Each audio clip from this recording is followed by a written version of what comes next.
repeaters.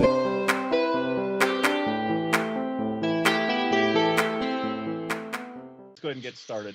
All right, so I would ask if right now everybody mute their microphones. If you have a question, just use the little icon at the top to raise your hand, and we're going to get started. So tonight's presenters, and there's some other experienced hams on here, so we may come to you guys as well for comments. Tonight is Steve Chakowski, W3SPC. He's the current club president, and we have Darcy Pock, K4DQP. He is the current treasurer, and then myself and J4Z, John Jenren. I'm the trustee of the club and director of the communications committee. So we put this on basically because we've got so many new people to the club, and we've got so many new presenters that we are not presenters, but new upgrades that we wanted to go ahead and help you guys try to get on the air and answer some questions. And since we can't, we'll start next month again, but we can't pile everybody in a radio room right now. This is an opportunity for people to ask questions, and we can do some demos. I hope the technology works okay, and we kind of run through some things with you folks. So what we're going to cover tonight is for the guys that just are technicians coming in. We're going to talk about repeater operation, basic programming of radios, which repeaters, where to find them, and some etiquette on the repeaters. Hey, John, just sit tight one second. Okay. Steve, I've muted you a couple times. Go ahead and keep yourself muted unless you have a question to ask. There's some feedback on your mic that. On my mic? Yep. So I'm going to go ahead and mute you and then just unmute if Okay. you have something to say. Yep. That's fine. Are we good, Steve? Okay, thanks. All right, so, and then we had somebody ask a question about UHF and VHF sideband versus FM operations and why you would want to do that. We're also going to talk, then that'll cover, the basics for the techs. And then for the recently upgraded generals, we're going to talk about entry-level HF. So we're going to talk about rigs, we're going to talk about antennas, we're going to talk about some of the basics, what bands to operate on, which bands are good at what times of day. And then we'll talk about etiquette. We'll talk about what the buttons and knobs do on your radio to help you tune things in and clean up, bad conditions, noise, those kind of things. And then we'll talk a little bit about QSL. If we get that far, great. If we don't, we can take that up in another session. So for you new techs, the first thing to do is get on the air, right? And everybody's, a lot of people are buying the entry-level handheld radios, and those are great. The first thing you should do is take that rubber ducky antenna off that thing and throw it in a trash can. Get yourself a Nagoya or a Comet or a Diamond 17-inch whip, because quite honestly, those little rubber duckies, they're dummy loads, for lack of better terms. They'll get you out a little bit, but you're not going to be hitting repeaters out of your house with those things. So you want to kind of get that Diamond antenna, and my handheld's not here, and I don't have the antenna. But anyways, you can get one of those antennas, and that'll help you out tremendously. Darcy's got one, but that's got the rubber ducky on it, Darcy. So there you go. So that's what you want. You want one of those big, long antennas. Yeah, unless you got one. Okay, so, and Ron's got one. Thank you for the props. Now, when we get to talk about basic programming, we want to talk about how to program the radios. Now, you can do it two ways. You can buy a program cable and do it via computer, or you can do it on the fly from the front of the radio, and that can be daunting with some of these Chinese radios. The instructions are not really clear. Now, if you buy a Yaesu or a Anytone or a Kenwood or an ICOM handheld, the instructions are really clear on those things, and they're pretty easy to program from the front panels. But when you talk about the Baofengs and the TYTs, they can be a little daunting. So they make a book. It's called Handheld Radio Field Guide. Okay, this thing has all the new radios in it, from Baofeng, all the different types, and it gives you a step-by-step guide on how to operate them, how to program them. You can get this thing on Amazon. It's like $15. I bought it and I keep it I have one in here in the shack, and I've got one in a bag that I take with me for emergencies, so that and most of the radios I'm proficient on, but just in case somebody has a radio I haven't seen before, I can pull this out and help them out. So this book is really dynamite, and we'll put some notes together on this, and we'll send you guys out a little bit of information on it. Now, Chirp is probably the most used program for radio programming, especially with the Chinese radios. Are you guys familiar with Chirp? Just give me a show of hands. Okay, so Chirp is basically a piece of shareware. You go in and we got a question.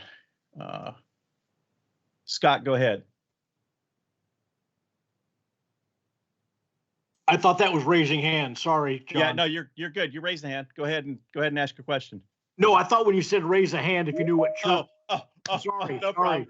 Sorry about that. No worries. Okay, great. No worries. All right, so I'm going to share my screen real quick, and I'm going to bring up Chirp. Let's see if it does what I wanted to do. Let's see. I don't know if it did that. Let's see. There it is. Okay. So we shall be looking at Chirp. Now, this is a Baofeng radio, UV9R.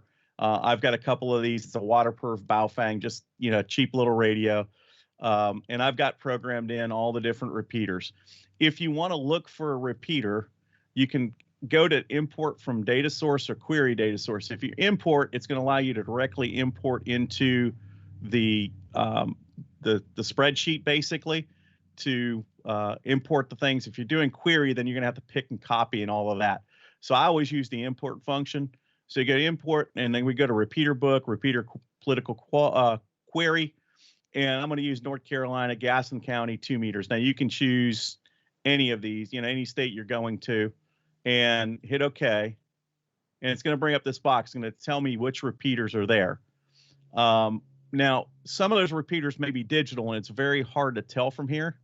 So it's always a good idea to go to repeater book itself on the website, and that's repeaterbook.com, and you can bring up that particular group of repeaters and get the information from there. I mean, it's a little bit better to do it that way.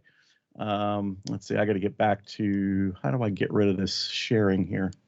I've lost my mind because I'm still sharing, ain't I? Yeah. Move your cursor to the top center of the screen. Oh, there it is. There it goes. That should be it, right? Share content, not share content. Okay, sorry, I'm switching back and forth. Am I back on the screen now?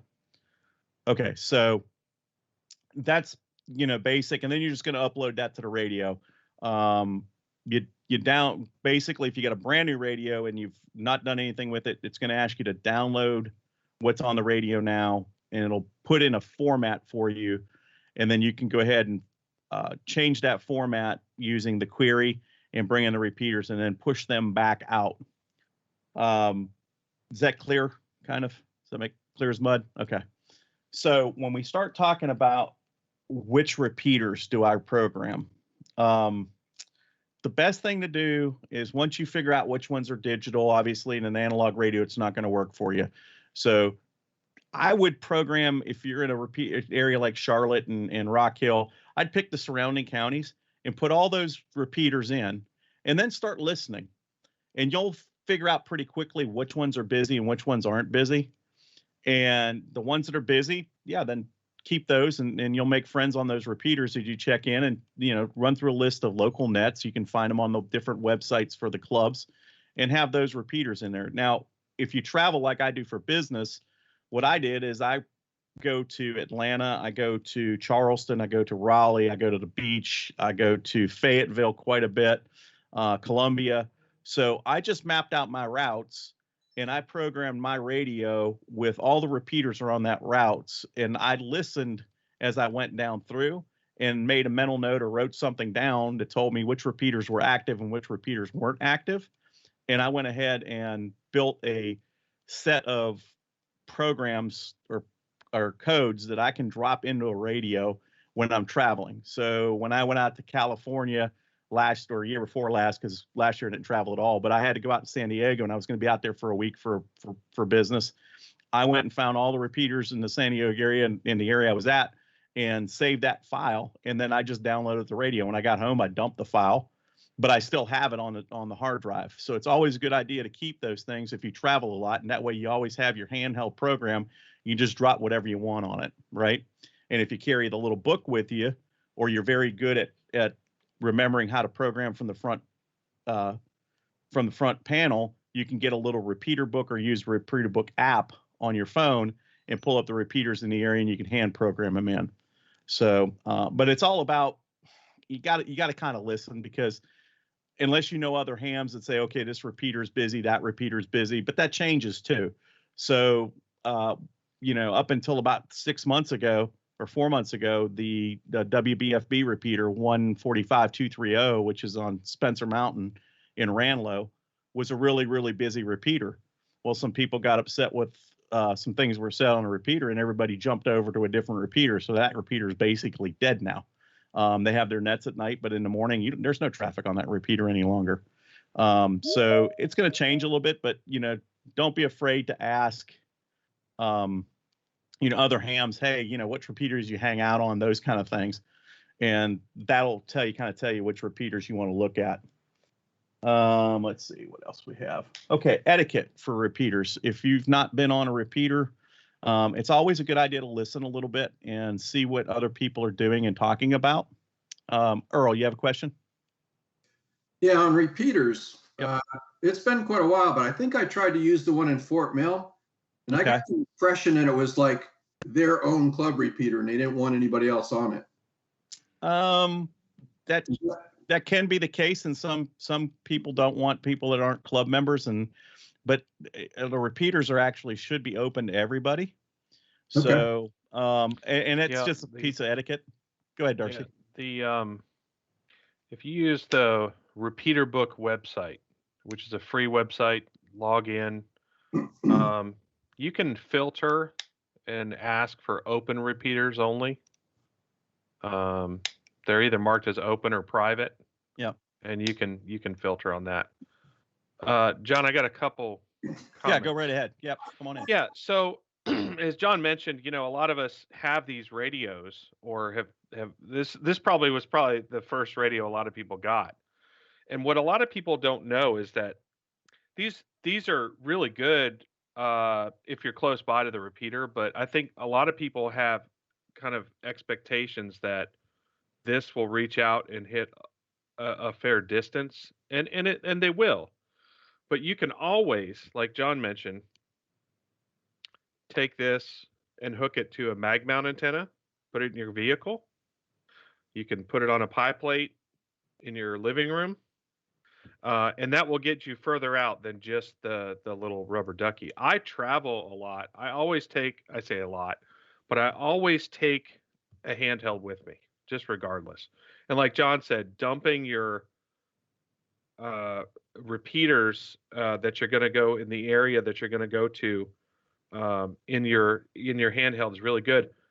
One thing that wasn't mentioned was I always kind of look for the clubs in that area. So I go out to the Outer Banks every year, and I always go to the Outer Bank club website and see what repeaters they're using. I don't know if it's always active or not, but I know when their nets are. I know what the frequencies are. I know kind of their etiquette and so forth. So if you're traveling to go visit family or on business or on vacation, whatever that is, I encourage you, look up some of the local clubs, start with the county level even, the city, whatever, and use that as a resource as well. That has come in very handy from time to time.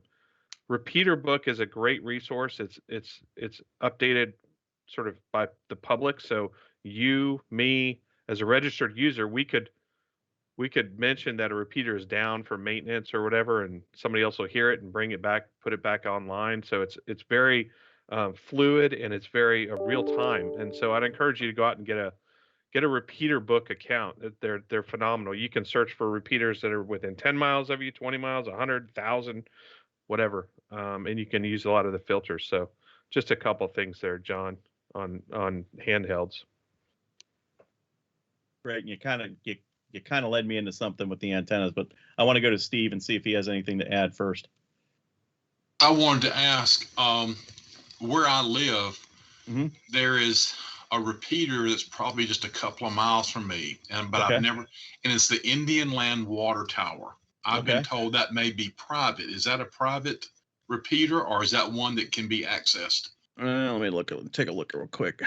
Usually they're not going to stop you from accessing it. You can certainly transmit on it, but they might ask you not to use it. Yeah. Okay. There's Well, I've never heard any traffic on it at all. No.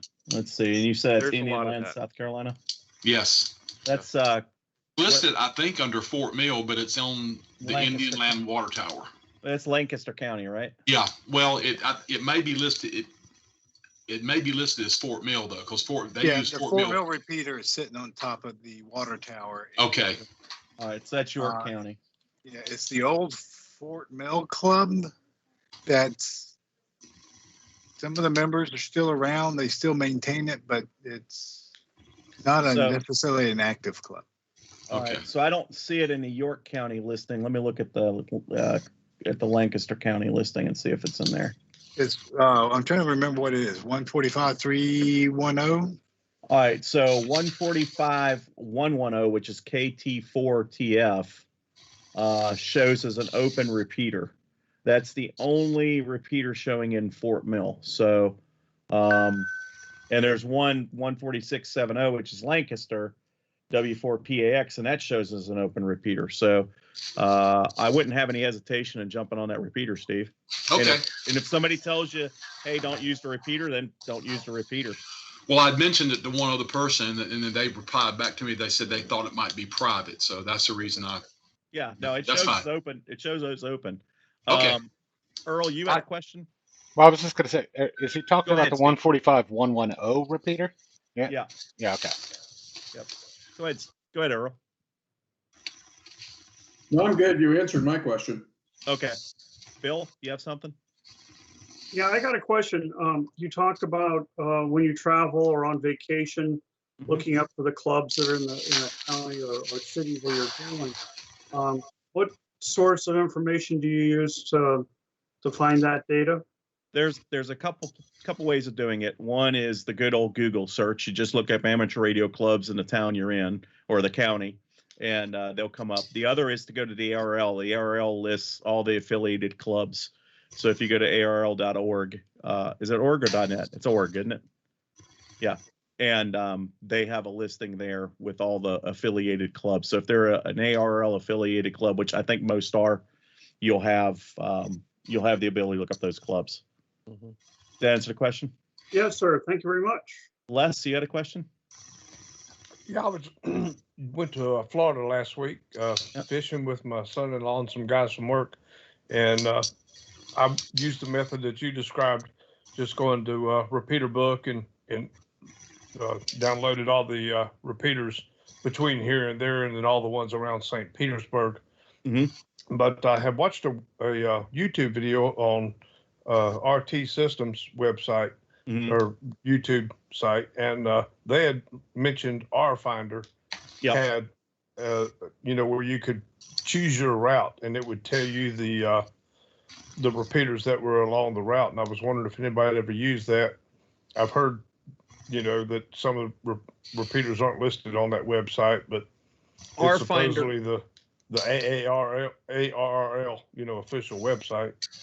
Right. RFinder, it is not as updated as often as Radio Reference or Repeater Book. So you may have some, you may not have some. But RT Systems, I will tell you this, it's a little expensive for $25 for the package, but that software is far and away better than Chirp. It's worth it. Yeah, it's definitely worth it. For my expensive radios, my Yaesus, my ICOMs, my Kenwoods, I have RT Systems. I don't mess with Chirp, especially not with the Kenwoods, because it's a live program. So when you program a Kenwood radio off of Chirp, whatever change you're making is automatically sent to the radio. And if you screw something up, you could brick the radio pretty easy. So The other nice thing about RT Systems is the fact that you can build your database one time, and you can send it to all the different radios that you have licenses and communications cables for. Yep. Yeah, it's a dynamite system. Steve, do you have anything else? I just wanted to ask one question on some of I was trying to program some like the emergency channels and stuff, but under the CTC, there was no way they didn't have a number or to check like you do on other. Is that common? So with any of the emergency channels, you don't want to key up on those channels. So I know. Yeah. Hey, So yeah, let me take this one, John. go ahead. So what a lot of people don't know about these radios is that they will operate outside of the licensed ham bands, the frequency. Okay. Okay. You absolutely can push that frequency in here to 156 or 122 and a lot of people don't even know you can program in the NOAA weather channels in here. I've got mine in there. You can program go to the National Weather Service website. Type in weather frequencies and there's 7 weather channels that you can put in here. And when you're traveling, guess what? You have a weather radio with you. Yeah. Okay. So you can absolutely program that. Well, I say that not every software program will let you program, but most will. Most on these radios will. Like John said, no keying up. But some programs will say RX only, so receive only. So that's a little checkbox or an X that you can check. And that's what that means, is that it's not, even if you press the button, it's not going to transmit. Yeah, that's a good point, Darcy. Yeah, and so that's one thing that I do with my TYT here is that it's pretty wide, but there are certain frequencies that I like to listen to or scan for, including the marine frequencies, some of the marine frequencies, the emergency frequencies. Now I leave those open. If it's a true emergency, I don't think they're going to come after me for doing that. So there are the marine frequencies, the weather frequencies. John, maybe you can talk about the FRM or FRM and GRMS frequencies, but don't be afraid to put those in your radio and listen only, right? You got to be careful about transmitting. Yeah. I have not transmitted at all. I was just wondering about whether they were actually connecting since I wasn't able to add that extra figure in when I had to program. Yeah. So the only thing you do is listen to it. Okay. The marine ones, I believe, are all simplex, I believe. Mm-hmm. And of course, you're not, even if you try to key up on the weather frequency, it's not going to do any good. But I'd recommend. So I took the Amtrak the other day, and I didn't listen to it, but I actually put the dispatcher frequencies in here for the rail yard. Just if I wanted to listen to it, I could. So there are all other frequencies that you can listen to besides just the ham bands. But John's going to mention 2 others that are kind of interesting. So you also have FRS and GMRS, which are the family radio service and the general mobile radio service. And you have mirrors too, which is the multi-use radio system. But so FRS and GMRS has kind of been combined after 2017. So there are 23 channels available there. They're all in the 440, 450 range. So in the UHF band, you can program on those into those radios and they will transmit on those bands. Now, the Baofeng radios that are ham radios, they are not that type supported for transmission on GMRS or FRS channels. So it behooves me to tell you, don't do it. But in a pinch and an emergency, and you don't have any ham repeaters around you, if you have those frequencies in there, by all means, you can key up. I mean, if it's an emergency situation, life or limb or properties at risk, sure, you can key up. Now, would I tell you to go walking around the woods keying up on a GMRS frequency on a Baofeng UV5R? No, because if somebody does question why you're doing it, you can face up to a $10,000 fine. So yeah, not a great idea. Does that answer the question, Steve or Coach? Okay, I think it did. Yes, it did. Thank you. Okay, great. Bill, you still had a question? Okay, your hand was still up. That's what I was asking. All right, so Darcy led us into the antenna piece, and that was the next thing I was going to go to. Steve Chakowski, do you have anything you want to add? No, you guys are covering everything thoroughly so far. Okay, so we'll get to you here when they get to the HF. So when we start talking about antennas, so there are a ton of different antennas you can use, both mobile, portable, and stationary for UHF, VHF. You know, good dual band antennas.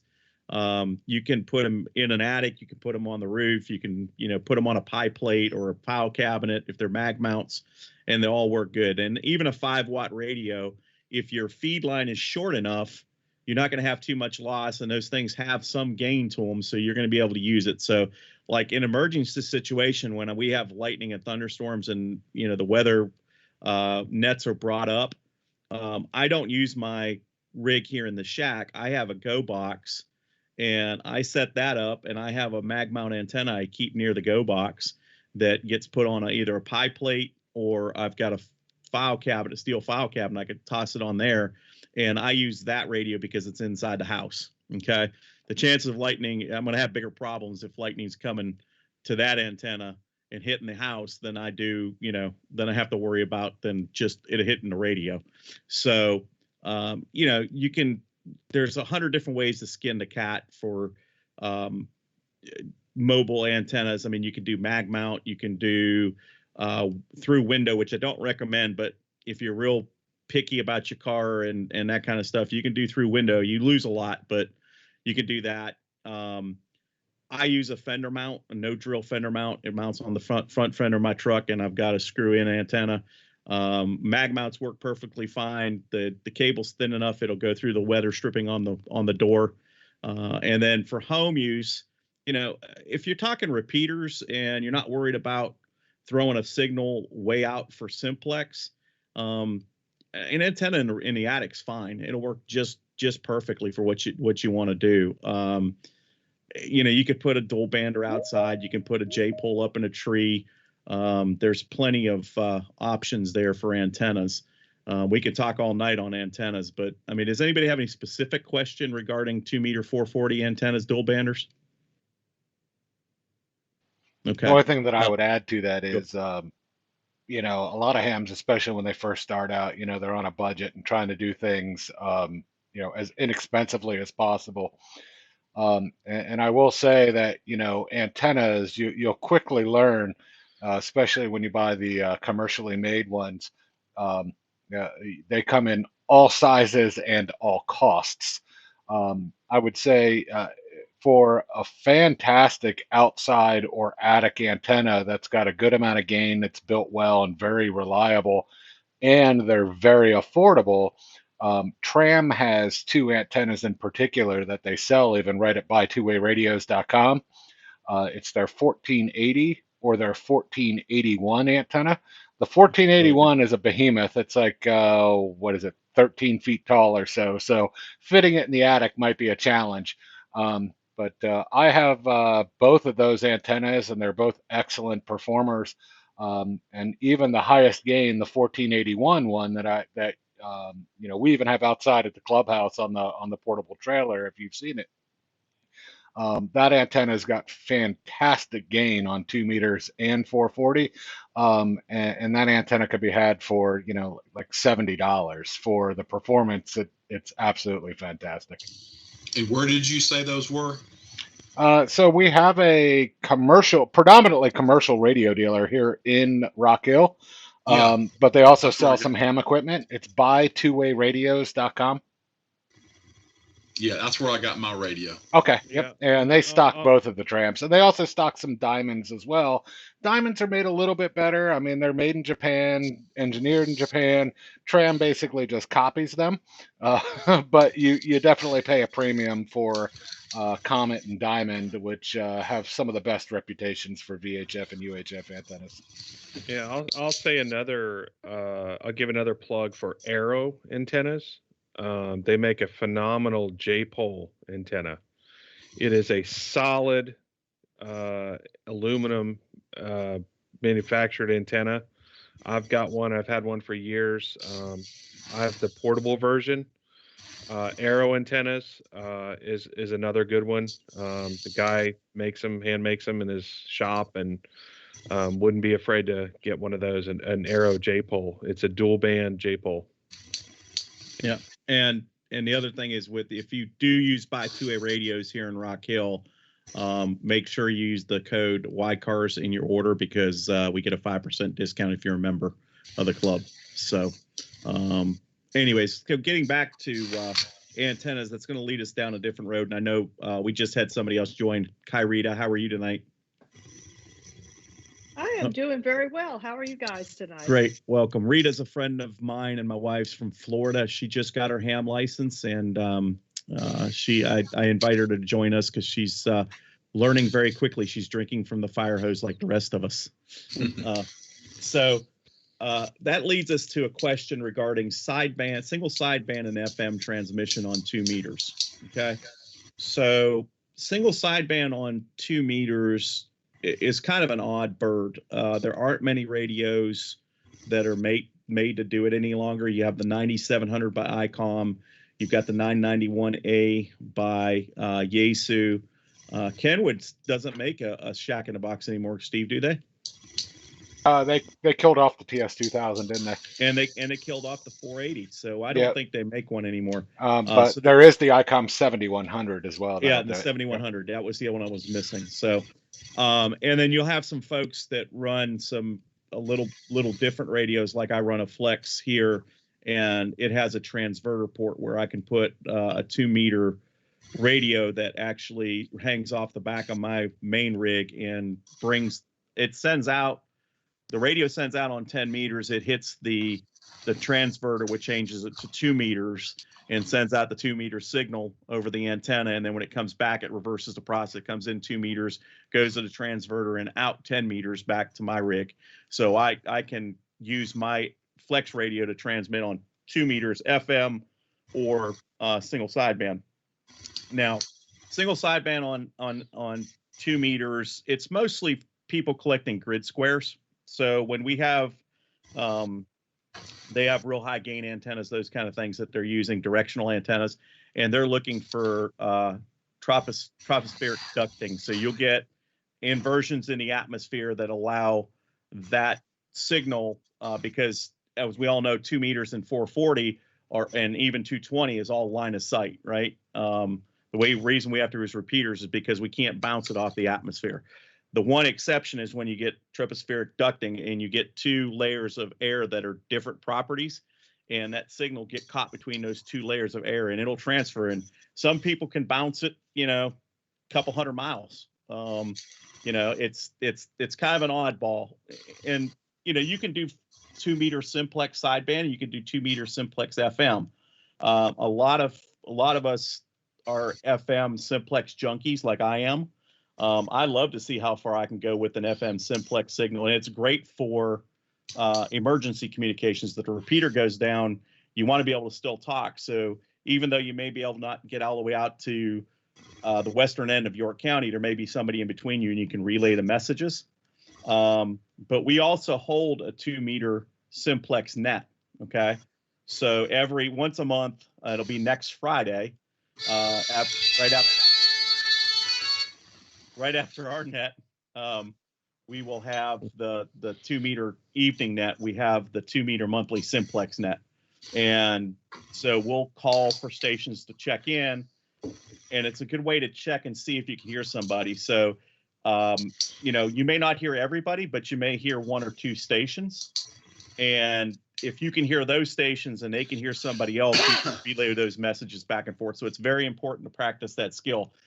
The other thing I will tell you about 2 meter, either simplex or even repeater operations, height is king, right? The higher you get that antenna up, the better off you are, because that gives you better line of sight. So I'm going to let Steve and Darcy make any comments they have about sideband and FM simplex operations. Yeah, if you're just starting out, I'd say I wouldn't worry too much about sideband at this point. Get your 2-meter antenna up. And I was just going to mention about placement of the antennas. So we talked a little bit about it, but you would be shocked if the difference between reception next to a window versus next to that TV, or the TV's blocking that signal to where that repeater might be. So think about if you have the antenna in your house, which, you know, I'd recommend you go outside or up in the attic or a crawl space or something like that. If you think about where the antenna is that you're most likely to hit. So let's say you want to hit the Rock Hill repeater. I know that Rock Hill repeater is this direction from my home. I'm going to probably not try and go through all of my whole house and through the garage to get to that repeater. I'm going to put that antenna on that side of the house. So think about that. Don't put it right next to your gutter. Just real kind of simple, basic reminders there.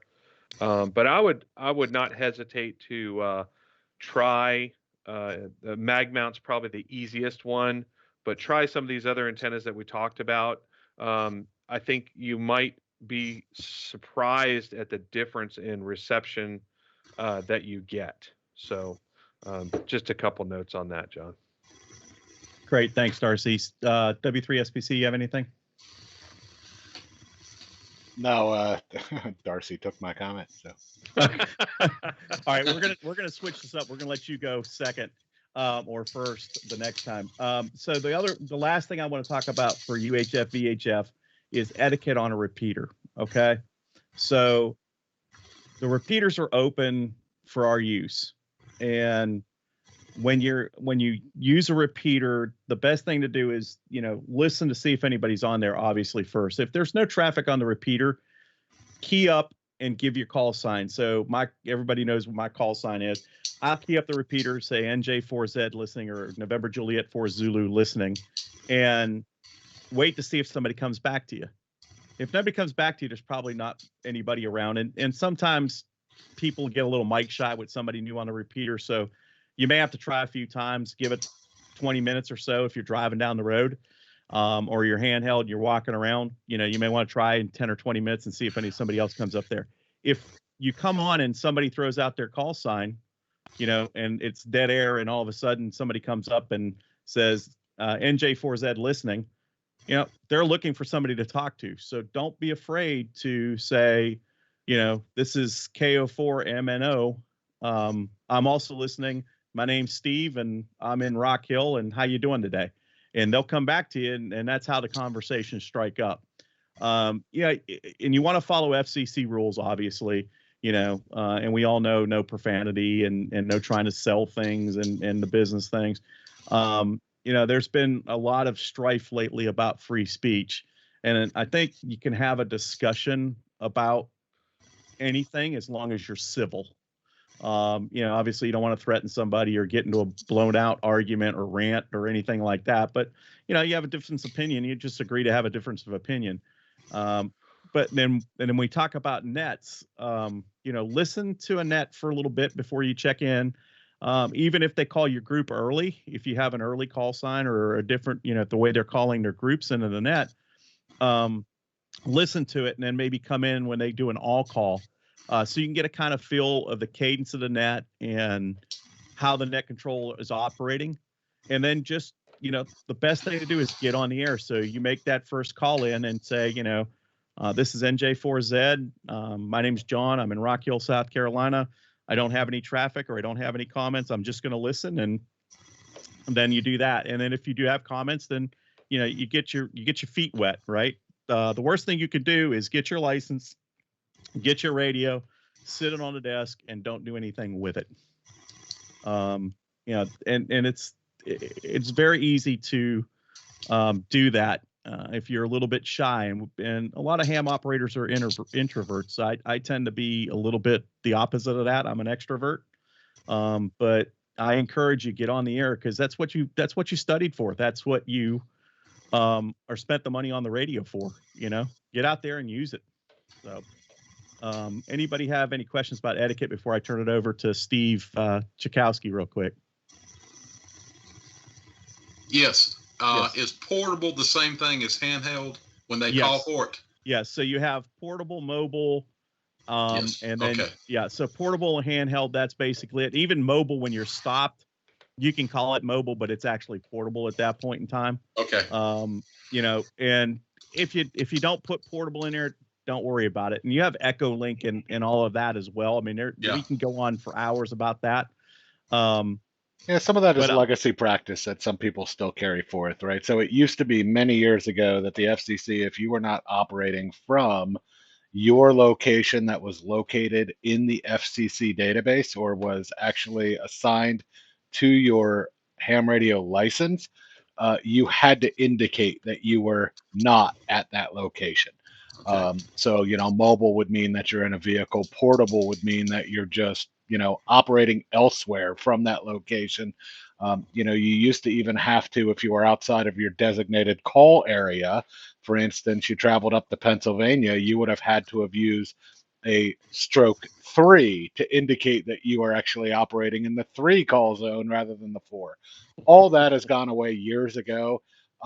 So when you hear somebody say that they're portable or they're mobile or maritime mobile or aeronautical mobile, there's nothing that is legally obligating them to indicate that. They're just sharing some information about their operating conditions with you. Yeah, I'll mention too that John mentioned a little bit about discussions and things like that. I would think that there's probably 5 times more people listening than talking on a repeater. I have kids. When I'm in the truck driving, that radio's on. My kids are listening. So never forget that there's other people listening. Occasionally, we might get an email saying, "Hey, well, I heard some guys talking on your repeater," and whatever. But I would just think, like, if it's not something that you would tell your wife or want to tell a 5-year-old, it probably doesn't belong on the air. Just keep it clean, and because there's always people listening. I don't think we're trying to. I To don't be think an anybody's trying. ambassador to the hobby. Yep. Ambassador to the hobby, right? Because there are people that maybe are thinking about getting their license. We have a couple people in the club that don't have their license yet, and they're listening to our nets and they're listening to the repeaters in the area. So, um, I would just say, just be cognizant of what you say. Yeah, So the only other absolutely. thing I would add is develop some good habits early on, right? And one habit in particular that doesn't come natural for a lot of new hams at first are our requirements and our legal requirements for identification with our call sign during communication. So remember that you have to identify yourself, your operating station, if you're carrying on a conversation, every 10 minutes and at the end of your communication where you don't plan on operating again for the next 10 minutes, right? Even if there's a chance, but there's also a good chance you won't be keying up that radio again for 10 minutes. A practical example of this is if you checked into the net and you stick around and then net control comes to you for comments, the last thing that you should always do at the end of your comments during the RAG2 portion of the net is give your call sign. And just get into that habit, because it will stick with you not only in VHF and UHF communications. If you get in that habit, even just checking into the net and carrying on QSOs on the repeater, those same rules apply for HF communications as well. And it's just going to be a habit that you don't have to learn because you'll already have it from just your VHF and UHF communications experience. You need to just always end, your QSOs or conversations or transmissions with your call sign. If you're in the middle of a QSO, every time you unkey, you certainly don't need to give your call sign because you've got an active exchange going back and forth with another ham. At that time, you just need to, ID at least once every 10 minutes. But again, just get in the habit of ending those conversations with your identification. Yeah, Right. I forgot one other thing. Don't call CQ on a repeater. Yeah. CQ is used for HF. Generally, if you call CQ on a repeater, it's sort of an indication that you're in trouble or you need some emergency assistance. So just like John said, throw your call sign out, say listening in Rock Hill or listening in Charlotte, whatever. But if you say CQ, CQ, CQ, this is somebody that sort of sends people's antennas up on the repeaters to say, there might be a problem here. So Right. don't call CQ on repeaters. Now, I've heard people call CQ on simplex, and that's a little different story if you're on a national calling frequency. So I have heard that. And of course, if you're doing sideband, you're going to call CQ. So just a little bit different there. The other thing to remember, and this is when Rita popped in, it popped into my head. The repeaters have a timeout function. Okay, they're usually set at 120 seconds or 180 seconds. That repeater gets a lot of use during the day, and it warms up quite a bit. The transistors get warmed up quite a bit. So try to be cognizant in a clock in your head not to run too long on that repeaters, because if you time the repeater out, then it has to reset and give itself time to cool down. The other thing, it's always good when you're having a conversation, whether it's 1, 2, 3, 4 of you, is to say, hey, give it a second when somebody finishes talking, give it a second to allow somebody else to maybe break in or give the repeater a little bit of a break. So that's just another piece of etiquette. Brad Humphreys joined us, AE4VJ, and he's going to be one of the Elmers tonight as well. Brad, you got something for us? When you bring up the repeaters and not keying too long, a good idea, I think every radio manufacturer today, there should be a setting in there called the timeout timer. I would go ahead and set that for 3 minutes. That way you're not going to time the repeater out. Yep, that's a good idea. Or drive around with your microphone on. And sitting on your microphone, right? Yeah, get stuck in a between conversation with your. Oh yeah, we've heard many a drive-through orders. Yep. Somebody forgets to put the microphone back where it's not keyed up, and they'll time the repeater out, and you get to hear the whole conversation. Sometimes it's pretty interesting. Rita, you had a question for us? Yeah, I have a couple of things. Sure. From New Ham World. One of the things I did when I made my first on-air contact was, and you gentlemen don't laugh, but I wrote out my call sign phonetically so that I made a cheat card so that I wouldn't stumble all over myself on my very first announcement. And it went well, and now I'm comfortable with it. I on nets now with Tampa Amateur Radio Club. They've got one informal net every other Monday, and they have a formal net every Tuesday night. So I'm getting my experience. And I would like you guys that are Elmers to encourage new hams. Having that cheat card and looking at it did a lot to prevent mic fright. It's like, oh, I have to say those phonetic names. I don't know what it is. So I wrote it out before calling in. And that's it. Well, that's wonderful, Rita. Thank you for that. Yeah, David with his sign, it went to black on you, dear David. Push it towards the camera. Yeah. Yep. Kilo X-ray 4 United Victor, or Uniform Victor. Oops, I screwed it up. All right. So does anybody have any more questions regarding HF, UHF, or UHF, VHF, and repeater, or anything to do with kind of the technician realm? Okay. All right. We're going to move on a little bit to HF. But before we do that, I do want to remind technicians that you do have privileges on 6 meters and you have privileges on 10 meters. And if you know the code, you have privileges across the bands. So don't be afraid of that. And we're going to move up to HF. And some of the stuff we're going to talk about in HF is, getting started, kind of first antenna, first rig, and just the basics. And then we'll start talking about bands, different bands, what you can do with the different bands, when's a good time to operate on those bands, and we'll go from there. So thankfully Brad joined us this evening too, because Brad is an accomplished contester and a very good guy at the HF stuff. Steve is a fantastic contester and is Dynamite DX and POTA guy and operations. Darcy's fantastic at HF operations. So we have some really good guys, and we've got people like Joe in here and David and a few others that can really give us some insight on operating HF. So I'm going to turn it over to Steve Chakowski real quick and let Steve let you talk a little bit about beginning to get an HF with antennas and rigs, and then I want some input from Brad because he's got some insight on some antennas too. Oh, very good. Well, if you want me to start on the equipment side of it, we were talking about even on the VHF, UHF side of it, that, if you kind of peruse the HRO catalog, you can quickly find that, boy, you could spend a whole heck of a lot of money if you wanted to.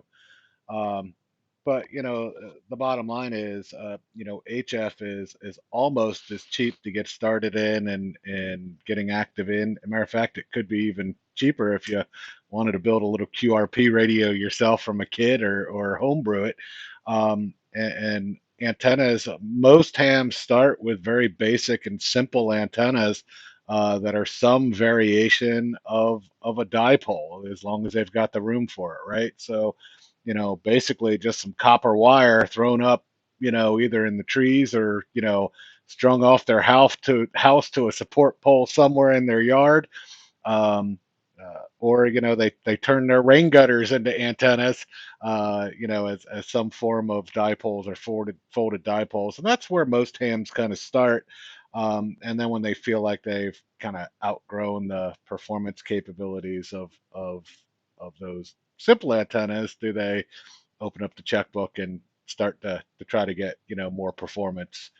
But as far as radios go, they're the sky's the limit. You can get started with anywhere from a few $100s up to $10,000, or if you buy the new 7851 from ICOM, I think it lists for $15,000 now. So the sky's the limit as far as capabilities. When you're first starting out, chances are if you buy an overly complicated radio, you won't know what half the functions of the radio do to begin with. First thing you're going to want to do is set yourself a budget that you can live with. And then, get, a radio that you're not going to outgrow too quickly, but one that fits that budget, because again, the sky's the limit. For specific recommendations on radio, certainly, ask. There's a number of us, Brad, John, myself, Darcy, we've turned the dials and got a lot of seat time in front of a whole lot of different HF radios.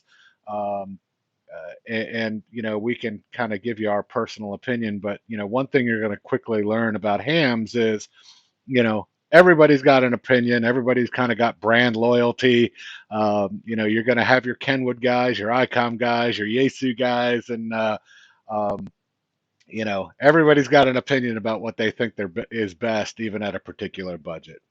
The hot radio right now, I would be, willing to bet it's probably set the record for the best selling, HF amateur radio of all times, is the ICOM 7300. This is a radio that for about $1,000, which is, it's a fair amount of money. But for about $1,000, you've got, a better receiver and a more capable radio than what would have been a $5,000 flagship radio, even, not all that long ago. Absolutely fantastic performance and value for the dollar there. If that's out of reach, that's fine. I mean, you can start with, we've got a 160 meter through, 6 meter HF 100-watt radio that the club's selling right now for, just over $200. And those types of deals can be found. You're going to not get all the bells and whistles and all of the filtering and digital signal processing and knobs to twiddle that you'll get with some of the more sophisticated radios. But the bottom line is, when you're first starting out, again, you're probably not going to know what to do with all those extra knobs and buttons anyway. Especially all you want to do is get on the air and start making contacts to people. Other than that, budget comes into play as well when you start talking about antennas. Budget, though, I don't think is probably the first limiting factor or deciding factor when you're first wanting to get into HF. It's really real estate, right? How much room do you have to put up an antenna? Some people, and what are your, what's your residence, conditions from an HOA perspective? Everybody would love to put up a 100-foot tower, with having, stacked Yagi antennas in arrays up on top of the thing. It's just not feasible for a lot of people, right? There's a lot of people as well that would say, hey, I'd love to put up a 160-meter full wave sky loop. They just don't have the room for it, right? They just don't have enough land. So good example is, one of our new generals. I actually went out to his house, Skip Hagan. I think a lot of you guys have met him. I went out to his house this morning because, he had this very question. He goes, here, let me give you a little bit of a description about my property. But, I'm not really sure, I know I only want to spend the budget on a wire antenna, but, what do you recommend? What's the pros and cons of different designs? Where would it be best? Which trees? I got plenty of trees, but which trees would be, kind of best to even hang the thing from? And really, that a bag of tricks just gets developed with experience, right? So, my recommendation would be reach out to somebody in the club, who has hung a lot of wire antennas. We'll gladly come by and lay a set of eyes on what you're working with. Pull out a compass, talk about, what lobes typically look like when you model an antenna and when it performs, and how it's going to perform better in some directions than other, and really help you make the determination for what's a good type of antenna to start with, and our recommendation on where we would put it up anyway. And then, of course, antennas have to be fed some way as well. You got to connect it to the radio. So, the next component to get on HF is your feed line, the coax that's going to be run from your rig to the antenna. There's a whole lot of options there. About the only thing that'll be in common, is you're going to decide if you're going to feed it with either twin lead or open ladder line or coax. Most people starting out, because of its simplicity to work with, opt to go the coax route nowadays. And you're going to start hearing things like, LMR 195, LMR 240, RG8, RG8X, RG213. There's a lot of similarities between different types of coax and ham radio communications, or in really most RF communications. The commonalities are they're all coax and they're 50 ohm impedance usually. But other than that, you can pretty much guess based on looking at the price of the coax per foot. Usually, the higher the price, the less loss that coax is going to have. So the more power actually makes it to your antenna, without signal degradation. But the good news is with HF, especially on the frequencies that most people are going to be operating on HF, 80, 40, and 20 meters are the most popular bands right now in HF. Even using thin, easy to work with RG8X coax, the losses are generally negligible enough that unless you're trying to squeeze out every little dB of signal chasing rare DX, most people when starting out, just use a fairly inexpensive coax to feed their antenna. Anything to add, John or Darcy? Yeah, I've got a few things. So Steve's right about the budget, right? And you can have the best rig in the world to to transmit with, but your antenna is the key, right?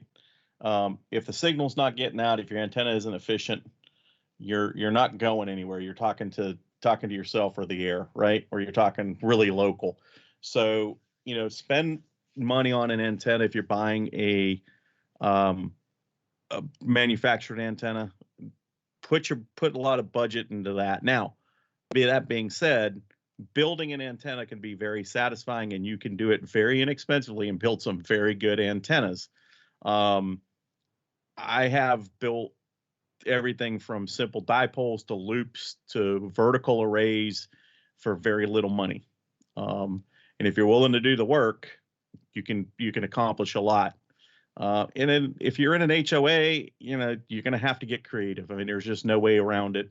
Some HOAs are really, really tough. And so it may be a wire antenna in the attic. It may be loading up your gutters. It may be a stealth antenna, using some small wire in the right colors and kind of hide it. Obviously, you're not going to get away with hanging a bunch of aluminum up in the air in an HOA, unless you get some kind of variance. But antennas are very important. And I will say this about radios. I have learned myself that I want to buy once and cry once kind of thing. So I don't caution you against buying something that you're going to not outgrow for a long time, but you also have to realize that it may take, the learning curve may be very, very steep on that radio. So, it's going to be a fine balance. I started out with an 857, which was a mobile rig Yaesu put out a couple years ago. They discontinued it. It had UHF, VHF, and HF in it. And I basically didn't know if I was going to like the hobby. So I ended up buying that rig. And I could tell you I stripped its capabilities in about 4 months and ended up buying another rig. Now, my budget was a little different. I only spent $600 on a radio, sold it for $650, and was able to, buy a better rig. But some folks, the budget's a little different, and this may be a rig that you have to live with for a few years. So you're just going to have to balance that fine walk of life. And Well, and coax the is same very thing, important. yeah, and the same thing actually holds true with antennas as well, right? So do the best that you can get away with, right? Yep. Especially with, and this isn't from a cost perspective, but this is from an effort perspective, right? I have seen far too many hams say, well, I'm new to HF and I'm just going to put this, 80-meter dipole, 18 feet above the ground, even though I've got all these wonderful trees around. And if I spent a day and got a few friends to help me, I could have gotten the antenna up at 60 feet, right? Well, they put that antenna up at 15 feet or 20 feet, and then they say, HF is terrible. It's miserable. It's just noise. I can't contact anybody. Nobody can hear me. I must have to go out and buy an amplifier. Now this hobby's getting way too expensive, yada, yada, yada. And that's really not the case at all. The problem is they just did not do the best with what their capabilities were. Now, having said that, if you are in an HOA and the best thing that, the best you can do is to get an antenna 15, 18 feet off the ground and hide it, and you're in a compromised situation, then at least you kind of know that going into it, right? Like, look, due to my living conditions and where I'm at right now, I know I'm not going to have as easy of a time making contacts as some other people. But that going in with it, and that's just, the nature of the beast, right? But definitely when it comes to antennas, put forth the effort to do the best that you can, because I'm telling you, the right antenna, I would much rather operate QRP with a fantastic antenna than to operate on a kilowatt with an absolutely, terrible antenna, because all the power in the world, if you can't hear them, you can't work them. Yeah, absolutely. You're right, Steve. And Brad, can you chime in a little bit about this? We're talking about antennas? Yes. I mean, you're right about, so I've done a few videos on antennas, wire antennas for HF, and pretty much the biggest, I guess it's not really a negative comment, but the biggest comment, they say, it must be nice to have all this acreage. And really, we're not doing it in a whole lot. Now, if you're in a neighborhood, like they built up the past couple of years where they're quarter-acre lots, there's no trees, and everybody's stacked on top of each other, maybe a dipole isn't your answer. You might have to go with the vertical. And if you got an HOA, there's books on stealth antennas. Even with just, you can put a flagpole in your front yard or wherever, and you can vary some radials, and you can do that. So, I mean, you can do it. Now, are you going to have the biggest signal on the bands? Probably not, but you're going to be on. And we all got to start somewhere. If you got some trees, they don't have to be terribly tall. That was the other thing. And people that even have the land, it's like, well, we don't have 80-foot pine trees. Well, you don't really need 80-foot pine trees. But around here, pine trees are a dime a dozen, right? But a dipole is a good antenna. There's some multiband dipoles. There's trap dipoles. There's all types of stuff. Whatever you do as a new ham, please do not go out and purchase a dipole for a single band, because all it is a piece of wire. They are not hard to make. The formula was on the test that you took, and if you don't remember it, and that's fine. It's a quick Google. You can look that up. You can cut the wire. You can shrink it up. Insulation, between the two elements of the dipole, you can get creative with that. PVC. Probably wouldn't use wood. When that gets moisture, that's going to create some conductivity. But anything non-porous, I mean, you can get creative. And piece of acrylic. Mark's cut spacers out of pieces of acrylic. So, this hobby, if you can get creative, you can find out ways to do a whole bunch of things that you didn't think were really possible because it doesn't come out of a box store. And that's kind of the hobby is, we build stuff, right? We like to tinker. But as far as the first antenna for HF, I'm a fan of the ZS6BKW. It'll get you on all the bands. You don't necessarily need a tuner. You may, but it is resonant.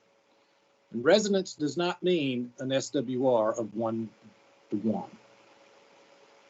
So always remember that. Some people think that's the case. That is not the case. And then most rigs today purchased, I guess probably in the last 25, maybe 30 years have had built-in tuners, or at least the last 25 years. I've been in the hobby for, what year is this? 21? 21. So I got in it at the December of 94. So what is that? 27? Yeah, right at 27 years. Yeah, it'd be 27 years in December. Yep. And I'm only 40, so I got in it when I was 14.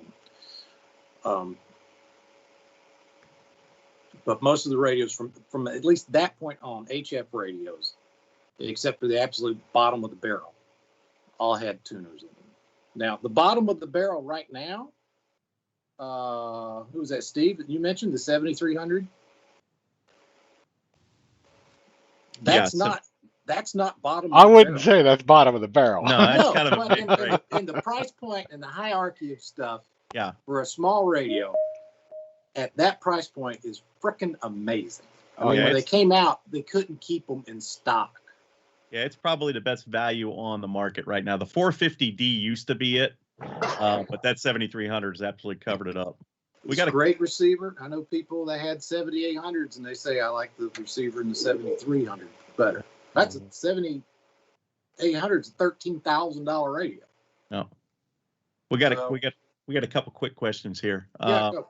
Rita, did you have something for us? No, I just didn't unraise my hand, so Okay. let me try No to worries. do that. No, All right, I'm good. All right, I saw Harry's hand go up. Harry Miller, go ahead. Yeah, John, would you ask Brad to give us that model number for that antenna that he just mentioned a moment ago? Yeah, it's a ZS6BKW. I'll tell you what I'll do. When we go back to, when you guys go back to talking, I'll pop out, I'll find the YouTube link, and I think I can put that in the chat over here, can I? Yeah, Okay. you should be able to. You should be able to. My chat is not functioning because I'm on a web access for some Yeah, reason. we I don't couldn't have make chat that in this work. meeting for Oh, you don't some have the reason. chat. Okay. Yeah. Well, John, So- you want to send it out to everybody? Yeah, I'm going to put out some notes from this, so Okay. we'll have that. But it is a fantastic antenna. If you check out Brad's, if you Google Brad's call or Google, but YouTube search Brad's call sign, which is Alpha Echo 4 Juliet Victor Juliet AE4VJ. He's got a great YouTube channel. They have a fantastic build video on that with him and Mark Tarpley. So check that out, and that'll give you some feel on that. Darcy, you have anything to add? Yeah. Steve mentioned Elmering and kind of visiting with people who already have a radio, and that is a great way for you to try out and or see some of the functionality that different radios have. I know that 2020 was kind of a weird year, but hopefully as we start to get back to some sense of normalcy, at least with the club, we're going to be providing some opportunities just like tonight, but it'll be at the clubhouse at some point. And that is a great opportunity for you to come try out some really nice radios, kind of get used to pushing some buttons, seeing what things do. But don't run out and just buy a radio without talking with somebody. They'll give you, like Steve said, their opinion. But it's always best to kind of have an idea of what you want to do with it. The second thing is at a ham fest is probably not the place to buy an HF rig unless you really know what you're doing. I would not do it. I don't know many people on this call that would buy an HF rig without really going through it at a ham fest. That being said, Yeah, you're talking used though. I mean, if HRO's table is there, it's a safe bet. well, yeah, used. If you know what you're looking for. I'm Yeah. talking the one that, yeah. But Yeah, tube equipment is tubes are getting harder and harder and harder to find. So, if somebody's got, an HW101 for $150 and you think, oh, that would be kind of a cool radio to play with, the tubes for that thing may end up costing you more money than you paid for the radio just to get it on the air. Yeah, and one other comment. We talked about radios, we talked about feed line, we talked about antennas. What we didn't talk about are the ancillary things like speakers and an external tuner and a watt meter. That's where talking with somebody who's already kind of got a setup going. You can bounce questions off of them about some of the other things. We didn't talk about power for your radio. That's an important thing. You want a nice clean power signal going into your radio. And then finally, I think is kind of your consideration. How is your desk set up? How are you getting that feed line into your shack? These are all things that somebody who's got some experience can give you a little bit of guidance on, save you a little bit of money, and save you a little bit of effort. So good recommendations all around. Great. Thanks, Darcy. I saw Les, you had your hand up. Did you decide your question gets answered? Well, I was just going to mention, you could also find Brad just by searching YouTube and his name and look for the guy that you see sitting here. Yeah. Because I just subscribed to his channel. So his channel's pretty awesome. So check him out. He's got some really good stuff out there. Tim, you had a question? Not a question, more of an add-on comment. Okay. Yeah, go right ahead. Having worked in the antenna field for a long time, I will not have a piece of coax coming into the house without a lightning arrestor on every piece going to a very, very well-driven ground rod. Yep. Yeah, we were going to get to grounding here in a minute. Okay. Yeah, so that's an important thing, right? So when you're setting up your station, always a little bit of money for grounding and surge suppression and those kind of things. Now, nothing in reality on the market, I don't care what anybody says, is going to save you from a direct strike. You can't afford that much money into a grounding system. It would cost you a fortune to have something that might be able to do that. The best thing you're hoping to do is to eliminate your house catching on fire or your radios blowing up from a surge, because lightning has a lot of different effects. You have an EMI pulse that comes off of it. Or an EMP pulse. So you can, get stuff that just the static discharge will hit it. So you just have to think about grounding and bonding. And there is a fantastic book from the ARRL that, no, that's not the right one. I have it sitting right here. Of course, it's the bottom one. Grounding and bonding, and this gives you all kinds of different scenarios, right? I can tell you from experience with my shack here, I have an 80-meter loop and a 10-meter vertical that are out in the side yard. Those two come down feed lines to a point where I have a waterproof box, and I have polyphasers, which are basically big surge suppressors and grounding, and they're gas elements. So if they get hit with a certain amount of voltage, they pop and open up and send all of it to ground. Those are connected, and there's 3 ground rods out there in a triangle, and they're separated out by about 8 feet in that triangle, and all those are bonded together. Then that feed line continues on, and it comes to the side of the house. At the side of the house, I have what's called a disconnector, and what that allows me to do is it's basically a big relay. I can throw a switch, and it opens the relays up and allows my feed line to connect up to the shack. And if I close it, depower and de-energize it, it sends everything to ground. And I have 2 ground rods there that are driven into the ground, separated by about 8 feet. And those are bonded all together. Okay. Now that is also bonded to my electrical ground at the house where my panel's at. Now coming up to the shack, I just have the feed line coming up. I have everything in the shack grounded to one point, but I don't have a ground from there to those ground rods. And the reason I don't have that is because it's such a long run. And I've debated on the value of having that versus not having it, because at that length that can introduce some noise into the shack. And I was kind of like, I don't know if I want to do it. So it's a summer project. I'm actually going to run the ground wire and see how it works. If I'm getting a bunch of noise and picking up a bunch of RFI, then I'm going to just disconnect it. If it helps and eliminates some stuff, then I'm going to leave it in place. But yeah, bonding and grounding are very, very important. We could spend 2 or 3 hours talking about that subject. I recommend you get the book, or you find somebody in a club like me who has it and be glad to loan it out. And there's plenty of videos. Jim Heath, Whiskey 6 Lima Golf, has tremendous videos for bonding and grounding, and he goes through some really weird scenarios about it. So it's really good. Anybody else have anything on bonding or grounding they want to add?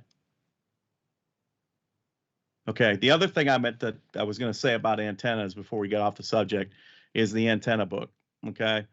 ARRL has this book. This is an older one. I think they're on version 24 now. There is all kinds of build projects in here. There's also the stealth antenna book, and there's portable antenna books.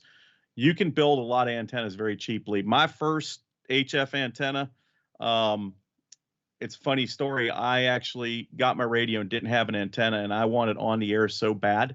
I heard the Hoodlum net was on Saturday night on 10 meters. So I'm sitting there listening. I had a little piece of wire stuck out of the back of the PL259 on the back of the radio, and was listening, and I could pick it up, but I knew I couldn't transmit on that thing.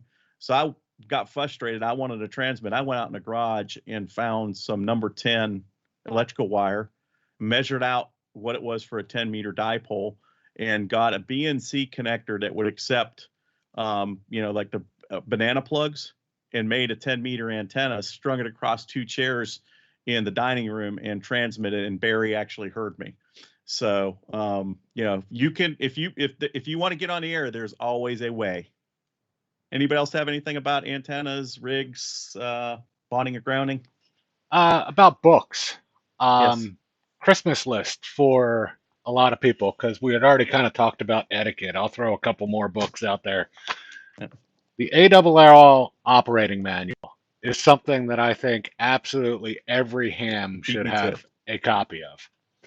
Then, if you're looking for a Christmas list idea, the entire ARRL handbook box set is an it's like it is like an encyclopedia set for hams. 99% of amateur radio related questions that you would have, the answers to those questions are in the ARRL handbook. The entire volume is a collection of all their books coming from, it goes through everything from volume 1 is an introduction and fundamental theory, all the way through, test, lab equipment, RFI, field strength meters. It fantastic. Probably not something, unless you have insomnia, that you're going to sit there and read cover to cover. But definitely it is fantastic reference material. When you get a question, you can probably, again, technical in nature, related to ham radio.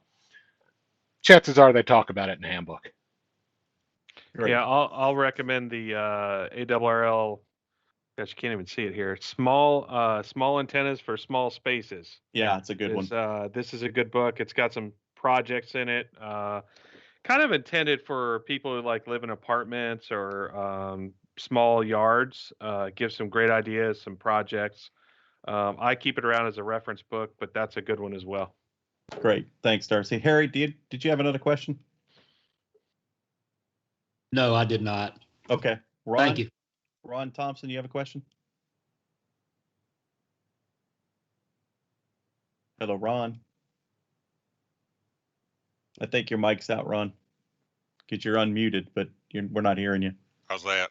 That's better. Thank you, All sir. right. Yeah, I'm sorry. I got 2 mute buttons here. You're fine. No So worries. I was double muted. Anyway, I think you kind of covered this a little bit, but my office is on the 2nd floor above the garage, and you were talking about grounding. I'm going to have enough trouble getting coax into this room as it is. So how important is that the shack itself be grounded versus just the antennas? And this is strictly my opinion, and we may get some differing opinions. I have one ground bus here in the shack, and every piece of equipment is bonded to that one ground bar. So it's all on one potential plane. Now that ground bar goes nowhere right now. So I could, and I'm going to go ahead and pull that one ground wire. I'm probably going to pull a number 6 because I really don't have room for a number 4 or number 2, not to mention the cost of running at 125 feet to get to my ground rods. So I'm going to try it and see if it does anything. There's differing opinions on this, whether it will induce noise or whether it will not induce noise into the shack. I don't have an RF problem here. I don't think I do. My rigs all sound fine. Sometimes you can get an RF problem in the shack, and then you definitely want a ground to bring all that RF out. So that's, I know it's not a real good answer, Ron. Let me inject something here too, because I've got a 2nd floor shack as well, and I did ground and bond my 2nd story shack, but I did it a little bit different way. I know we don't have a chat function, but take notes. Do a Bing or Google search for grounding systems in the ham shack, Flex Radio, all one word. So Flex has got a great article that it was posted by Tim Ellison. He's like their senior tech, about 5 years ago in their forums, that talks about, all the different scenarios of grounding and bonding.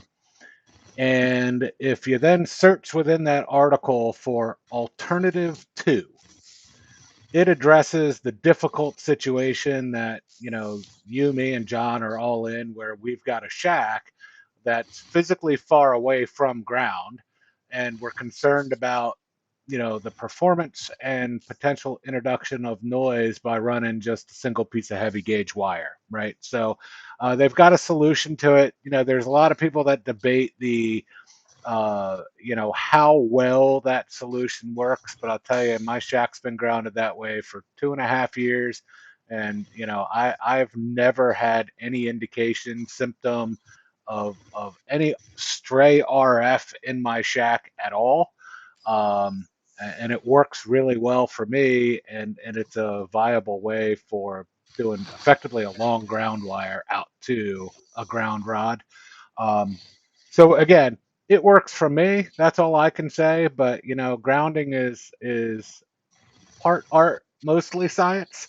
That's why it is one of those topics that you'll actually see many different very intelligent geeks argue with each other till they're blue in the face online on the topic, uh, because different people talk from different experiences, and it's a it's a fairly heated debating topic at times. I'm an electrical engineer, and I still don't kind of understand how it's going to work, but apparently it does. Does that answer your question, Ron? Yeah, I think so, and that's kind of what I was hoping for. Is an alternative, and I appreciate Steve bringing that up, because the thought of running ground from this room is not something I'm really looking forward to. So I think basically try it. If it works, great. If not, then we need to do something. I'm actually looking at it. I looked it up and took a look at it, and it's actually pretty ingenious. I'm actually going to do it this way. Yeah. And so my shack is in my bonus room. So it sits right over my garage. So, and Ron, based on the slope of your ceiling, I'm guessing you're in a similar situation. Exactly. So I actually ran a piece of 8X straight through the floor into my garage ceiling, down the corner of the garage wall, down to the exterior wall of the garage, right out through the brick directly to a ground rod. And I just shared that.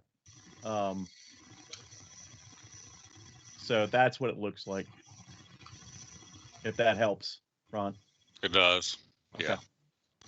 All right. Let me dump that back out. Okay, we had a couple questions. I think Steve's had his hand up for a little bit. Steve, what do you have?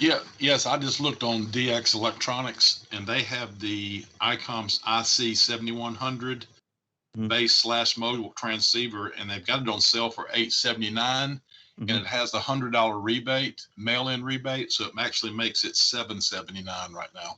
That's a good price on that rig. Yeah, just be aware that rig does not have an auto tuner in it. Yeah. Yeah, it does not have an auto tuner. Figure about another $150 for an auto tuner, and then not to discourage that rig, but now you're really close to the price of a 7300 if you don't need VHF and UHF. All right. It's a great mobile radio. I got one in my truck. And you have a nice setup in your truck. Harry, did you have another question, sir? Yeah, I did. Let's go back for a moment to Tim's comment and then link that up to what Steve was just saying about a second floor room. Because I sent you an email yesterday, John. Yep. That's where I am. Does the Coax, I believe I can handle the grounding aspect of the gear in the shack. But to Tim's point, with an attic mounted vertical for VHF, UHF, and a possible wireline type antenna for HF, do I need lightning protection when it's all going to be in the attic?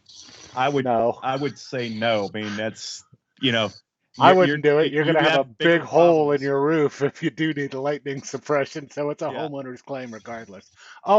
Speaking of an insurance, though, I will tell you this. You might want to check with your insurance on homeowners about lightning damage and coverage of your gear. The ARRL actually has equipment insurance that's very affordable that you can get if you're a league member, and they cover even direct lightning strikes where you are negligent to the point to where you had no lightning suppression and a piece of LMR 400 directly run from your antenna into the back of your rig, and you didn't disconnect it during a thunderstorm. After the deductible, you get a new rig. Yeah, and the other thing is the ARRL is pretty affordable. I actually called my insurance company and talked to them, and we went through a whole iteration on this. And all my stuff is covered, and all I had to do was up my personal property. So it was a little less expensive than the ARRL, but it depends on your insurance carrier and what they will and will not cover. So if you want to be safe, go with the ARRL, and if you want to have a conversation about insurance, talk to your insurance company.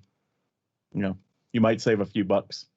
Brad, do you have anything on bonding, grounding, or any topics we've covered in the last little bit? So here's a good rule of thumb, and we do this in the broadcast industry, is you want a grounding point when it comes into a structure. So when it comes into your house, that's where you want it to ground. So if lightning does get on it, it has a place to bleed off before it comes into your house and blows your house up or catches whatever else on fire. So, you know, if you can bond it, and I know the second story makes it a little more difficult, but even just like you got, John, a bus bar outside, run it. And another good thing you mentioned, everything's a common. One common ground. If you start getting different ground potentials, that starts attracting lightning. Yep. And that is not what you want. So if you end up having to do multiple ground rods, and John, you can speak more to this on that. I think there's some calculus equation to figure out the distance between them before you actually have to bond the ground rods together. But, you know, if they're close, and that's another thing you can do. If you're having a hard time getting the ground, put multiple in there and then bond them all together. You know, you're just going to dig a little bit of hole and then drive rods in there. I think on the tower stuff, like Ron's specs is like number 6, but something's better than nothing. Don't use number 10. You want to use something heavy gauge. If you have access to some copper strap, that's excellent. That gets really expensive real quick. So, you know, if you got a big chunk of wire, that works also. Well, and copper strap, if you're willing to do a little work, you can buy copper flashing and cut it, and it works, and it's less expensive than the traditional copper straps. It might not be as thick, but at that price you can actually fold it over and double it up and when you pin it. And I will caution you this, and braided line that Steve's holding up for inside the shack, that's perfect. If you go outside, you don't want to use braided line. Because of the way it's made, it will corrode and give you some issues outside. Always use copper strapping outside. Go ahead. One more thing on compression type fittings. Yes. And this is something I actually learned from doing a class in Untitled. Even in your power meters and all that, but if you're going to do a clamp for your ground or your tower or to the ground rod, every once in a while, you want to go check that and tighten that up because it's going to change. This metal's going to expand, and it's going to, under pressure, it's going to flatten out. So you want to keep a check on that. And after a while, you'll be good. If you can CAD weld it, even better. I know they sell those kits. CAD welding can be expensive, but you know, acorn clamp, you just want to go back and check it. Yeah, and you know, if you use an acorn clamp, a little bit of the Loctite, the blue, not the red. So that's the one that you can break the blue loose with a little bit of effort. The red you can't. So that'll help some of that. And with enough heat, red comes down. It's the green stuff you really got to worry about. Yeah, I don't even mess with the green. And it's if you just don't a have matter that, of pressure. If you don't have that, use super glue. Yeah. Yeah, for Gorilla Glue for your hair, but it works as a styling product. The other thing to remember, if you're using a brown bar, or if you're grounding to something where you're connecting it to a bar, do not use a self tapper. Absolutely not. Use a nut and a bolt, and a little bit of NACs. And I think it's SS30 jet lube, I think, is what DX Engineering sells. It's a liquid copper that you can put on that stuff, and it does a really, really good job. I'm going to lead into Ron here real quick, because he asked about getting coax into a shack. So there is a myriad of ways of doing that. Second floor is a little more challenging than first floor. First floor, you know, a lot of times you can put a hole in the wall and put a nice little sleeve conduit and a box on either side and some preventative from getting critters coming in through that, and moisture, Brillo pads and good stuff, foam and that kind of thing will help a whole lot. And I'll let somebody else speak to that, because that's pretty simple installation. When you start getting up on that second floor and, you know, how do I get wires up here? There's a couple ways to do it. You if you have a window like you do behind you, Ron, MFJ makes a really nice panel that you can cut and put into that window, and it has feed throughs, or it has openings that you can bring through, and you could seal those openings up real easy. They make vent covers that are the same kind of thing, where you can knock out one of your vents in your soffits and have that and come up through that way. I actually use the MFJ panels in my attic windows and bring them in that way. There's also the method of creating your own little board. It's really cheap to buy a 2x4 and drill some holes in it and bring it through and paint it and seal it up, and some weather stripping around it, seal it really nice. I'm not a big fan of drilling through walls on the second floor. You're inviting some nastiness possibly with mold, and unless you seal it really well and you know what you're doing. The soffit's a whole different story because you're kind of underneath. You can do a drip loop and bring them up. Yeah, that's exactly what I do. I run mine up in a soffit into attic, and then from attic into a interior wall in the shack itself. And I will make this offer to people that are on this thing. If you are trying to fish a wall, please pick up the phone and call me. I can walk you through doing it, and I can also help you. I have the tools, and I don't mind loaning them out. And, if it's a simple enough job and, I can have the time, I'll come help you do it. But fishing walls can be a little tricky. You don't want somebody doing a steel fish tapes directly into a wall outlet box? Yeah, exactly. I have the proper tools for that. I do that for a living. Fiberglass is good.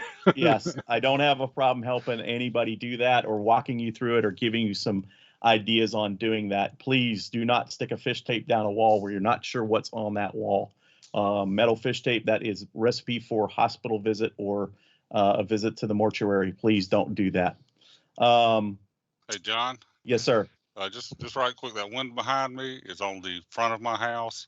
Yeah. And I have a very loving wife, but she is not going to let me run wires up the front of this house. I can assure you of that. And Ron, it may be, we get together, and that's the other part of being in this club, right? Is we've got tons of experience and we've got tons of folks that are willing to help. If you're stuck on something and you don't know how to do it, don't be afraid to pick up the phone or send an email to somebody in the club. And if we don't know how to do it, we'll direct you to somebody who knows how to do it, and we'll get you handed. I'm going to visit Jay Moss tomorrow. He wants some help with an antenna, figuring out what to put in his yard, just like Steve did today with Skip. So, that's what we're here for. Part of being in amateur radio is passing on what you learn. So it's all about, that's how we keep the legacy going. That's how we help each other. Harry, did you have another question, sir? No, I keep forgetting to punch the button. Pardon me. That's right. All right. Let's see. David, KO4GBK, you have a question.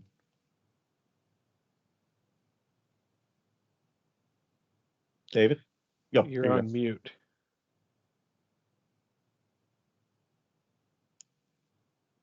No, he's unmuted. His microphone just isn't on. Okay, David, we'll come back to you. We'll sort out your audio problem and we'll come back to you. Or is it? Okay. So the next where I'd like to go is to talk about the bands. Okay. Everybody's kind of curious when you first get an HF, which band should I operate on, which bands are good at certain times of day, how do I get DX, all those kind of things. So I'm gonna let Brad speak to this first, because I think out of all of us hams that are here, Brad probably has the most experience. What are we talking about? The bands. So, which bands are good to use, what time of day, propagation. Today they were all terrible. Well, right now they kind of suck. Yeah, I was here in New Zealand this morning. That's probably why they had an earthquake. There you go. John strikes again. So propagation kind of varies. When the sunspot numbers are up, the upper bands are going to be a lot more active. The lower bands, you can usually find something on anyway. And the way propagation works, as the sun goes down, the bands are going longer. And most of the stuff, you won't hear as much stuff on the upper bands. Now, when I say the upper bands and the lower bands, that break point is somewhere around 20 meters, is what I call it. So 20 meters and up at night, it's going to be a lot quieter, unless there's a contest going on. But during the day, it's going to be nuts, and there's a lot of activity. And there's sure a couple of reasons why. I'm sure is, one, it's higher frequency, so the antenna is not as big, so more people are going to be on it. Propagation is usually pretty good. You can work about anybody anytime. 40 meters is kind of open to somewhere all the time. In the mornings, you hear a lot of guys rag chewing. Then as the sun comes up, the band will change. It will start coming in closer. And then sometimes in the middle of the day, it goes long. People a lot smarter than you can figure out why. It's when you need to talk to Mark, because then we'll talk about propagation. The lower bands, you're going to run in on 80 meters, 75, 80. All right, so I'm just going to say it. You're going to run into some assholes, okay? There are just some out there. They're going to be rude. You're going to come in with your, where are we at on call signs now? KOs? So it happened to all of us. It's light hazing, I guess, kind of what it is. And it's, so when I first got licensed, I was a KE, and they came in, so I came in there and they said, what kind of a call is that? It sounds like a carburetor part number. It's okay. Remember, most of these guys don't like change, right? So anytime somebody gets into it, you're going to give them a hard time. If it's too much, move away. There's other places to talk, and then you're going to find some rough people, and then even on 40 meters, it's just, I don't know how some of these people are still licensed, but be prepared for that. You're gonna run into some rude people, right? It's just like life, but don't get discouraged. There's plenty of other people out there, and then if you find a quiet frequency, just call CQ. Even if the band's quiet, you can still call CQ. If everybody's listening, you don't know if the band's opening, until somebody transmits. So it's always good to do that. Probably 160 meters for new people that especially when we're getting into spring, that might not be a band to try yet. The problem with 160, with the frequency being so low, it's going to be real noisy in the summertime. It's good in the wintertime. It's difficult to work. The antenna's huge. The band is not big. There's a ton of noise, and depending on where you live, if you live in a neighborhood, if you're probably going to be looking at S9 to S9 plus 10 noise all the time, especially in the summertime. If you're out in the country, it's going to be a little bit different, but I probably wouldn't start there unless you're just a diehard. No, that's all I want to do. Okay, but just don't get discouraged. There's so many bands out there, so much other stuff to do.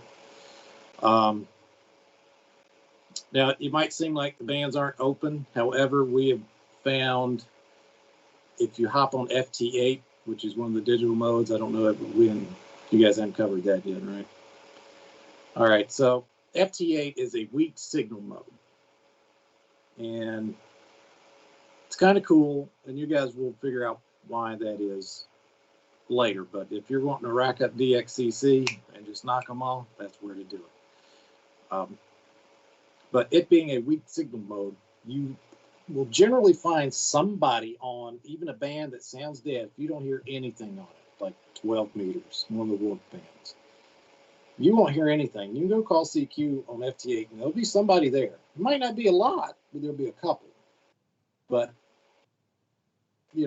so that has actually helped, especially when the sunspot numbers have been so low. Now we're entering in the new cycle. So it should just keep getting better. But with numbers are low and atmospheric noise is bad, or sometimes propagation is just gonna suck. It just is, and that's okay. But FT8, those digital modes, you can go down to that, and you can always find somebody somewhere. So, anything else you think we need to touch on, John? I mean, that's great. No, I think that's great. With the bands themselves, I mean, you're going to kind of have to play around and figure things out, right? I can tell you from experience, if you want to do, continental US, 40 meters and 20 meters, 40 meters anytime during the day and the evening, it's good. 20 meters is going to be good during the day. At night, with the sunspot numbers low, it kind of drops off after dark a little bit. 80 meters, you're going to be fine with that as well for continental US. But again, 80 is one of those weird bands that you may run into some people that aren't the most friendly people on there. And you just have to understand that, it's sometimes 80 meters can be the wild, wild west, even though it's not supposed to be. The other problem with 80 meters too is that 80 meters, especially if you're in a fairly densely populated area, is going to be one of your noisy bands. Lots of static, lots of very high noise floor, and you'll quickly appreciate noise reduction on a radio if your transceiver's got that functionality. I'm going to recommend. And that's mostly going to be in. Go ahead, Brad. That's going to be mostly in the wintertime. The colder months, those lower bands do get quieter. Yeah.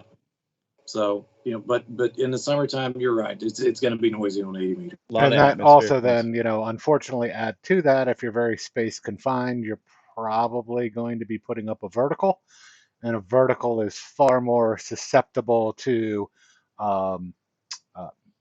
man-made generated interference and static, so to speak, because most of that is vertically polarized noise than you would if you had a horizontal antenna. Darcy, would you have? I'm going to recommend everybody go off and print. Gosh, this camera's just. This is the ARRL band plan. I don't know. It's hard to see. Yeah, you're. Yeah. Oh, what if I turn it sideways? Yeah. So. Turn your background blurring off. Yeah. If you go to the ARRL website, or you go to, let's see if this works better, or you just Google ham band, whatever. Yeah, there we go. Print this off. This is a great way to learn kind of where you can operate with your license.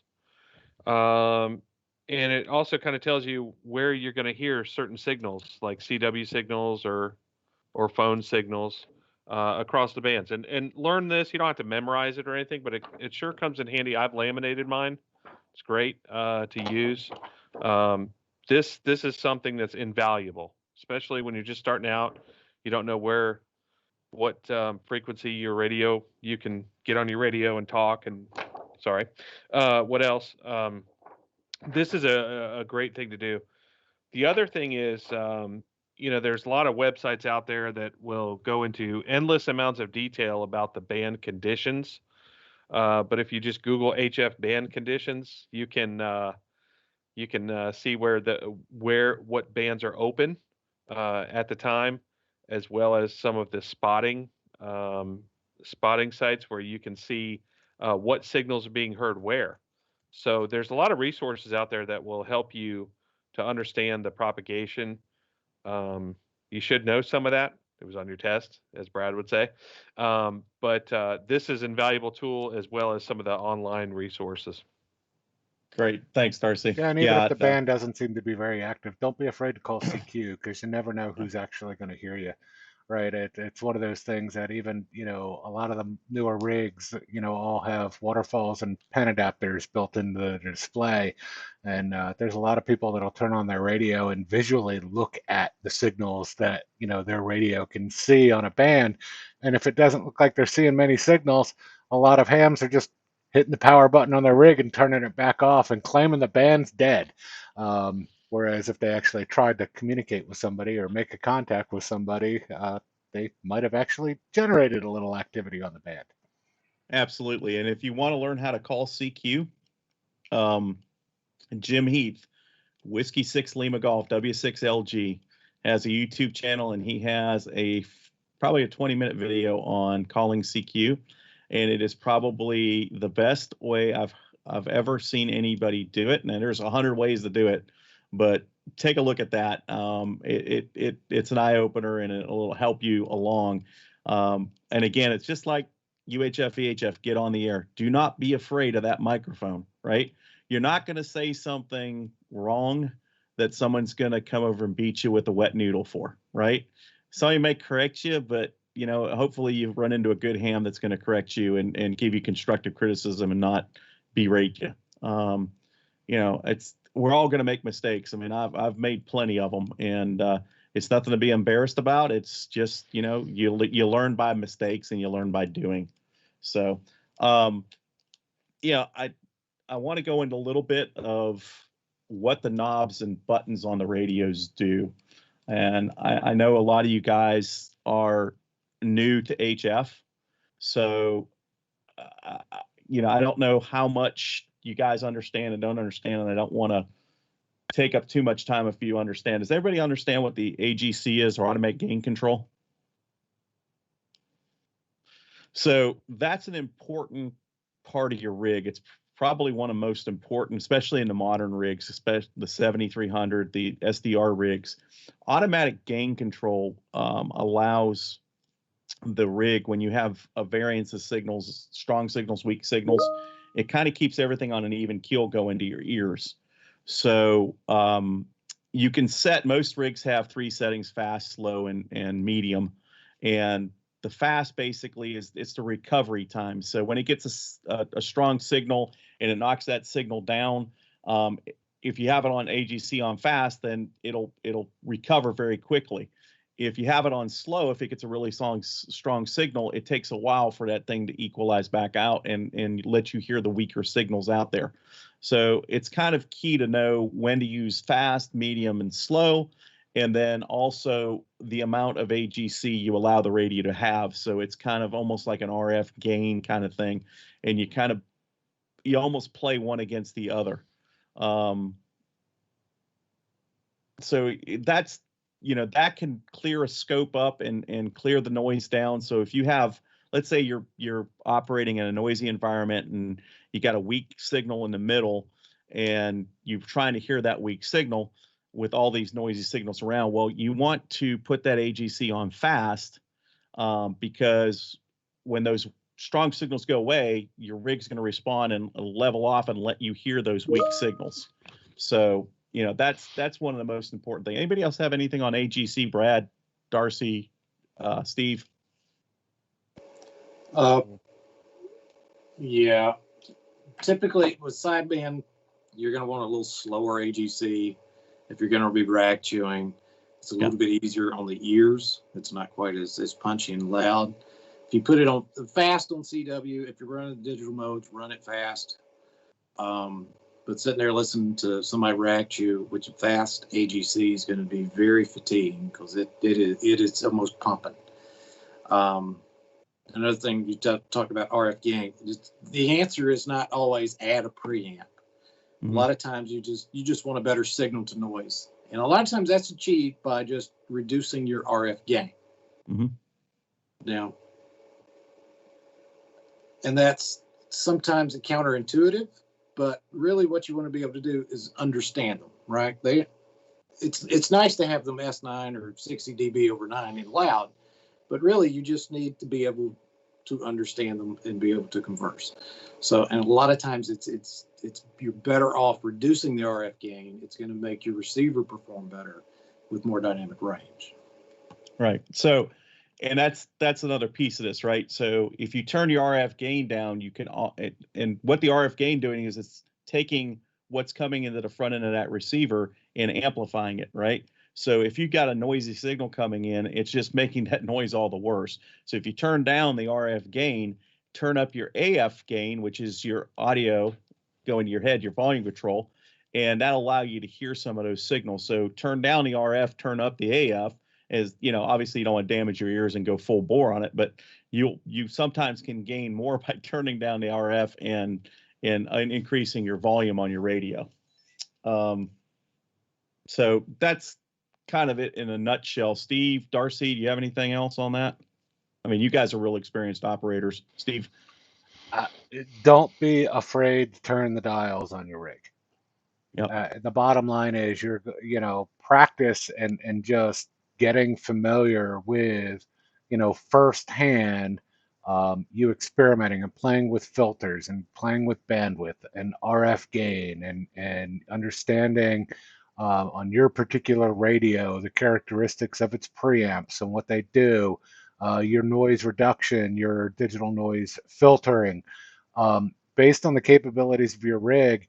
Spend some hours once you get an HF radio, taking different signals of different strengths and really experiment, and twiddle the knobs and push the buttons and because it's going to be a lot easier for you to understand when when you make a change and you get to hear it or see it, than for us to talk about it without being able to demo. And it looks like John's going to do a demo.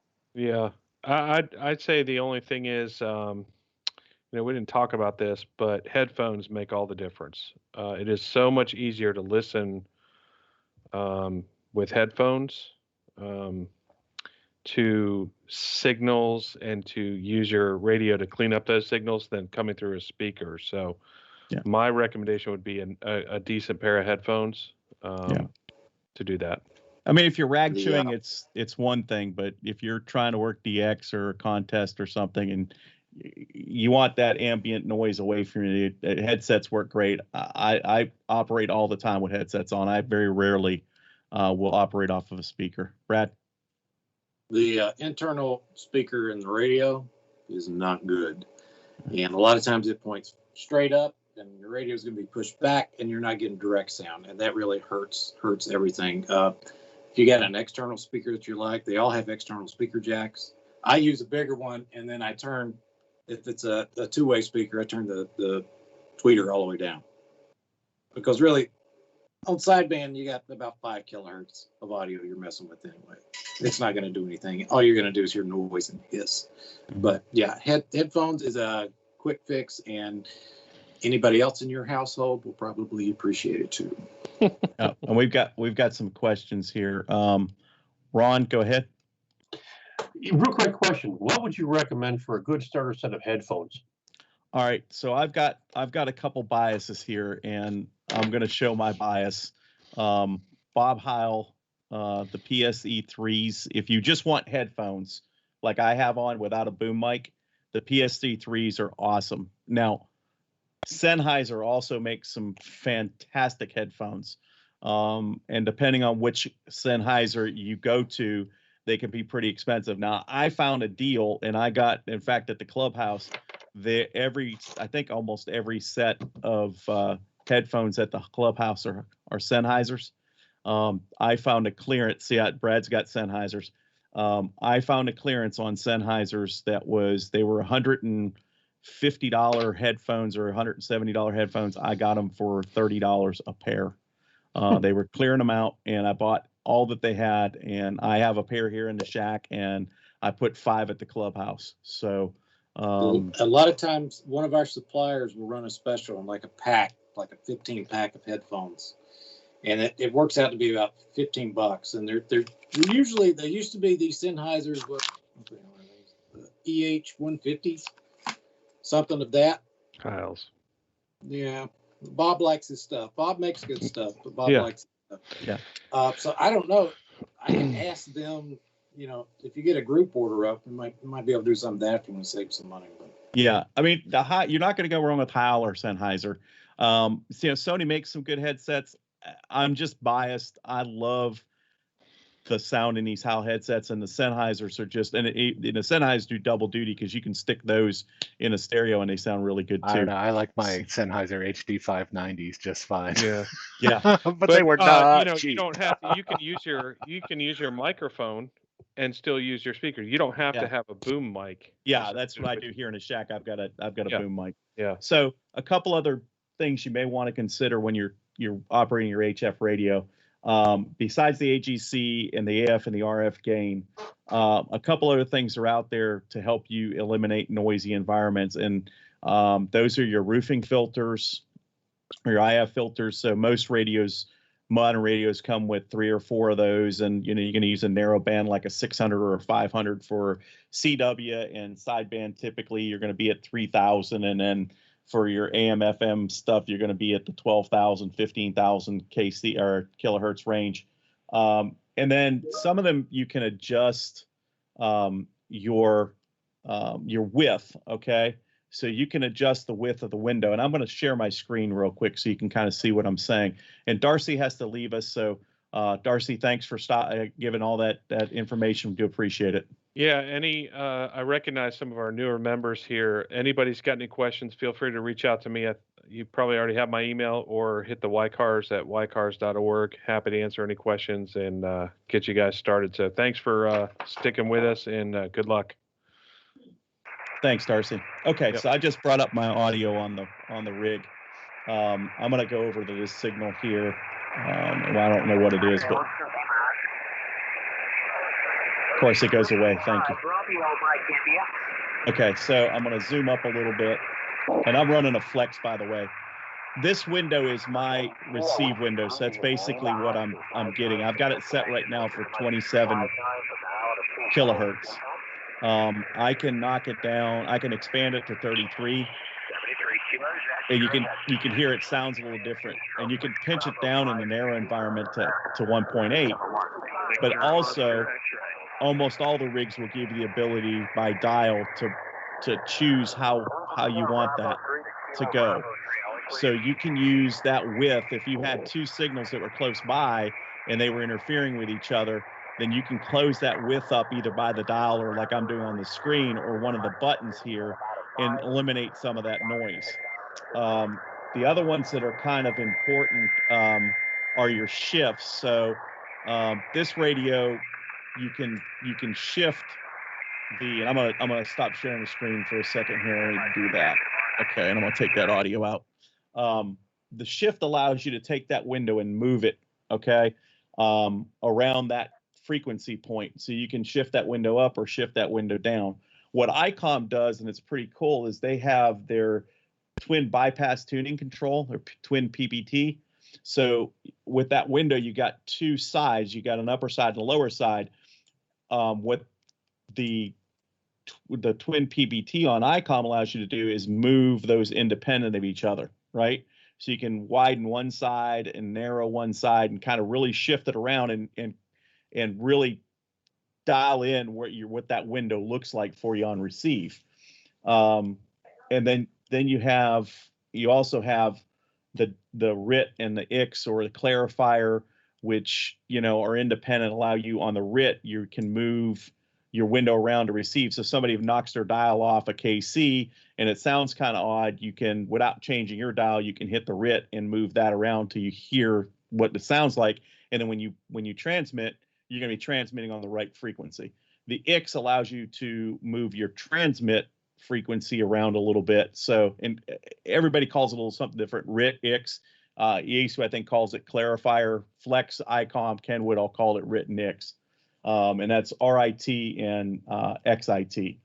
And then there's soft and contouring on the edges of your window.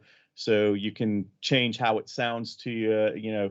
A sharp edge is good in a noisy thing. And if you're rag chewing or you're doing like weak signals, then that soft edge helps you.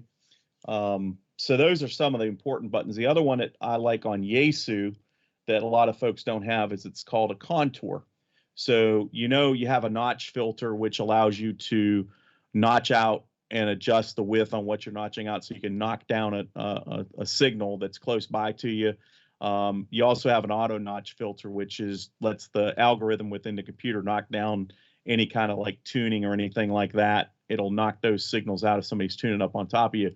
But a notch filter, which is adjustable, you can adjust the width and where it's at and within that frame window.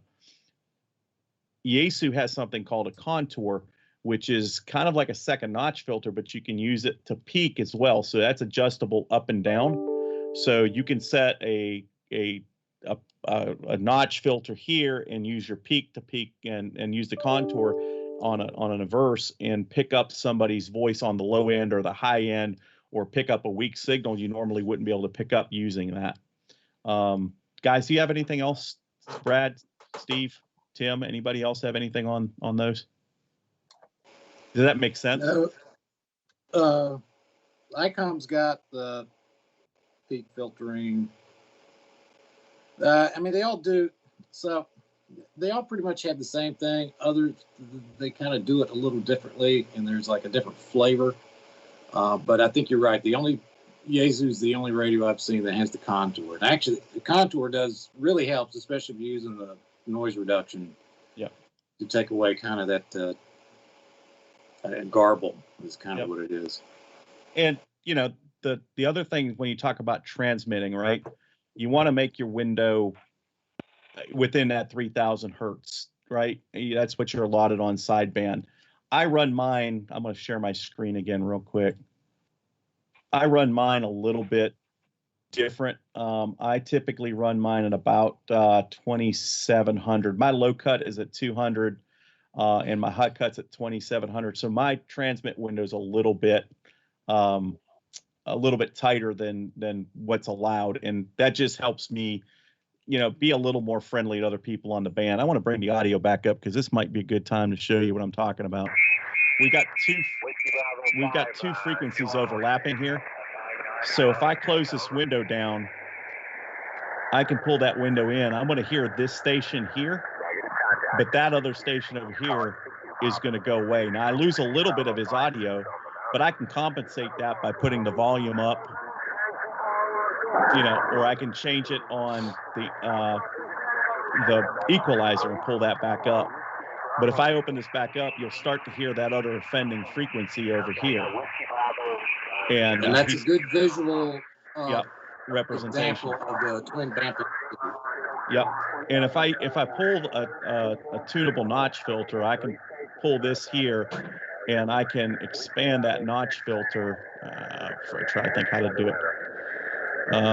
God, I can't remember how to expand that notch filter. Steve could probably tell me really quick how to expand that. Oh, there it is. Okay, so I can knock down. Yep, or there you go. Yeah, I can knock down that sound by expanding that notch filter.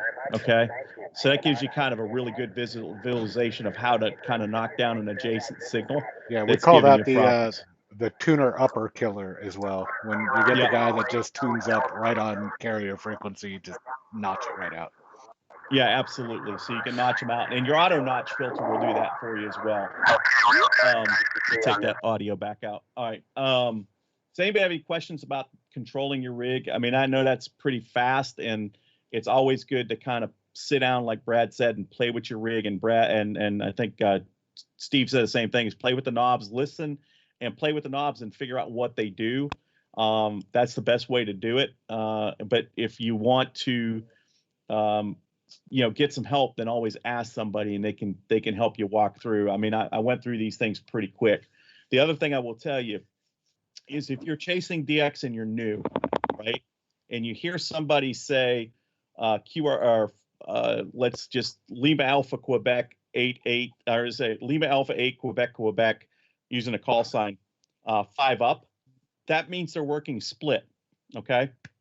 So that means they're transmitting on one frequency, listening on another frequency, okay?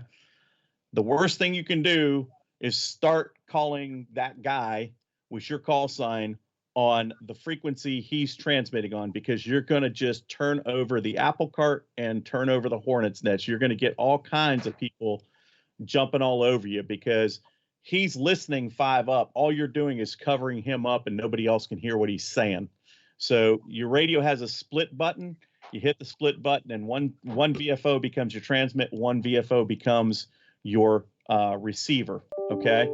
And you want to make sure you have it set the right way. You want to transmit on the 5 up, and you want to listen on the frequency that he's coming in on. So that's very important, and it's a bunch of etiquette there. So anybody else have any questions?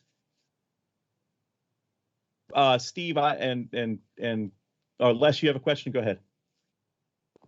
Well, it's not on HF, but I heard some guys on one of the repeaters the other day, and he said, let me see if I can get you on reverse.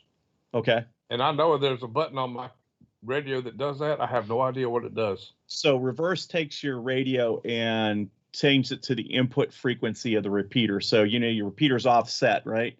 So you have a listening frequency and you have a transmitting frequency or receive frequency on that. So when you go to reverse, so if like you were looking on the 147030 to K4YTZ repeater, we're a negative offset. So we're down at 146,430. If you hit your reverse, the radio goes to that frequency and listen, you can hear what's going on in that frequency. That's what reverse means. Okay. It makes you the repeater. Okay. Yeah, it makes you you're listening to repeater input basically. Oh, Thanks, okay. Tim. Yep. David, KO4 GBK, you were having audio issues. Did you get your question answered, or can you ask your question? I don't want to leave you out. Well, hey, sorry I got here late, but I came in just as you guys were talking about running cables, and I have a situation similarly where my the room the radios are currently in is upstairs, but I also have, I guess it's the previous dish cables that, or maybe the Coporium cables, both, but they come into the crawl space. And then they like fish up to the attic and then they spread out to all the upstairs. And I was wondering about the feasibility of sort of using that channel or sort of piggybacking, connecting and pulling something up. So where something came in the crawl space and then went up and through, or does that just get too complicated or messy? Or that's actually a good way. If you have that pathway, it's a good way to get up. Now I will caution you, a lot of times those pathways, they've stapled them to the inside of it depends on when they installed it, right? If they did it when the house was being built, there's a chance that stuff's all stapled up inside and there's no real good pathway. But if you have a hole at the top and a hole at the bottom, chances are if it's big enough or you can make it big enough, you can fish something down there, fiberglass, and get to that crawl space and bring wires up. That's a very good, easy way to do it. And, if you want to take some pictures of it and kind of send it to me via email, I'll take a look at it and see if I can figure it out from there. And if not, we'll figure something out. Okay. Cool. Great. Thanks. All right. So Steve, and I saw Barnes is in here now, and Brad, you guys are more CW guys than I am. You want to talk about CW, maybe the APF or AFP filter on the radios, and anything you would think about for CW for folks that might be interested in that? Well, it's a peaking filter, right? So it's an audio peaking filter. So it takes basically the strongest frequency range and brings that up and automatically suppresses everything else. It is definitely a filter type. Not exclusive to Yaesu, but you got to go to pretty high-end ICOMs to get APF. It is definitely something in my experience that is a godsend for CW operators, and rarely ever used by non-CW ops. Right. I'm happy to demo it sometime. I know we're, almost at 8:30 already too, so I'm trying to be a little conscious of time. Right. There's a couple other things I wanted to talk about and related to, I'm not going to really get into digital modes because you could spend hours on digital modes other than we talked about FT8 a little bit. But when you're using your microphone, you want to set the microphone up for the radio, right? If you get the hand mic, typically out of the box, the hand mics work pretty well with the HF rigs. But if you decide to go to a desk mic or like I have a boom mic set up, you want to work with somebody on the audio. So a lot of times you can find some settings on the web that'll give you some guidance to get started, but it's always good to find somebody local or a friend in the club that you can set up with and get on a frequency, maybe 10 meters if you're close enough, or 15 meters that you can have ground propagation and set that up. And, the key is setting up your ALC first and then your compression. The last thing you want to do is get on the air and the radio sounds terrible, because nobody's going to understand you and everybody's going to complain about you. So setting up that mic's important. The only other thing I had that I wanted to cover real quickly is an HF is QSL. Okay, so confirming your contacts. So everybody's going to find a logging software, whether it's QRZ or N1MM or N3FJP or Ham Radio Deluxe. You know, there's 100 different logging softwares, and you want to log your contacts, and then you can and then when you have that contact, I'm a fan of the postcard QSLs if it's a new country for me. I'll go out and you know, send a QSL card to somebody who's a new country for me. In the old days, that's how everybody confirmed their contacts. That's how you got awards, is you got a little postcard. And you send them back and forth, and they have a bureau that you can send into them, and they get them to wherever, and then they come back. You know, foreign ones come in and they're separated and sent to you in a little envelope. You got to send them some postage and that. But there's really no excuse for not QSLing these days. Steve, it's a lot of focus, but and I can show you, I've got a little wall up here of some of my favorite ones that I keep. Some are sentimental because they're folks that are local that I make contacts with and friends, and some of them are rare DX that I've had the opportunity to work. But the electronic things like Logbook of the World, QRZ, yeah, Brad's got some really nice ones up there, and EQSL, and Logbook of the World, QRZ, they're all, you upload your log to them, and once you do that, it automatically does search the database and gives you confirmation, and it gives the other person confirmation. So you know, you may be somebody, maybe we're trying to get worked all states, and you may be the first contact for that state, and if you confirm, they may be able to get their award. If you don't, you know, they have you know, it's just common courtesy to do that. The other piece with etiquette is, you know, if somebody comes up on the frequency you're on and is, you know, you don't want to start an argument with somebody. It's too easy. It's like social media, right? It's too easy to start an argument with somebody. If somebody's being obstinate, you know what? It's better just to QSY. I mean, I know we all have egos, and it can be a little difficult to be the bigger person and say, hey, you know, I was here first, but, you know, just QSY. I mean, it just makes your life so much easier. It's supposed to be fun, not, you know, confrontational. Do not engage the crazies. Yeah, exactly. Thank you, Brad. That was it. I mean, there are some And crazies stay off out there. 7.2. Yeah, 7.200 can be a little bit rambunctious at times. Sometimes it's nice and clear, and sometimes it's just full of a bunch of idiots. 14.313 can be that way too on occasion. And down on 80 meters, it can be anywhere on the band. It doesn't matter. You know, you're going to find somebody down there that may be just a little disagreeable. What about else etiquette, guys, that you can think of? That DX code of conduct. Yeah, not only applies to DX contacts, but really should be, you know, standard ham radio etiquette. Yeah, absolutely. So if you got the newsletter for this month for the club, in the column that I write kind of from my ham shack, I put the 10 commandments of amateur radio in there. Take a look at that, because that encompasses the DX code of conduct, a few other small things, and it does talk about some repeater stuff as well. So take a look at that, and that should give you some guidelines. But the DX code of conduct, really, if you go and look that up, you should operate like that every day. It doesn't matter whether you're working stateside or DX or whatever. It's a really good guideline, and it'll keep you from being that guy on the radio kind of thing. Earl, you had a question? Yeah, a quick question on QRZ. That's where I log my contacts for HF. And probably I've only had confirmations for about 30% of my contacts. And so I don't know if it's one of those things where I have to do a log and transfer it up to Logbook of the World to get more confirmations. QRZ is one of those funny things. A lot of people use it, and a lot of people don't use it. For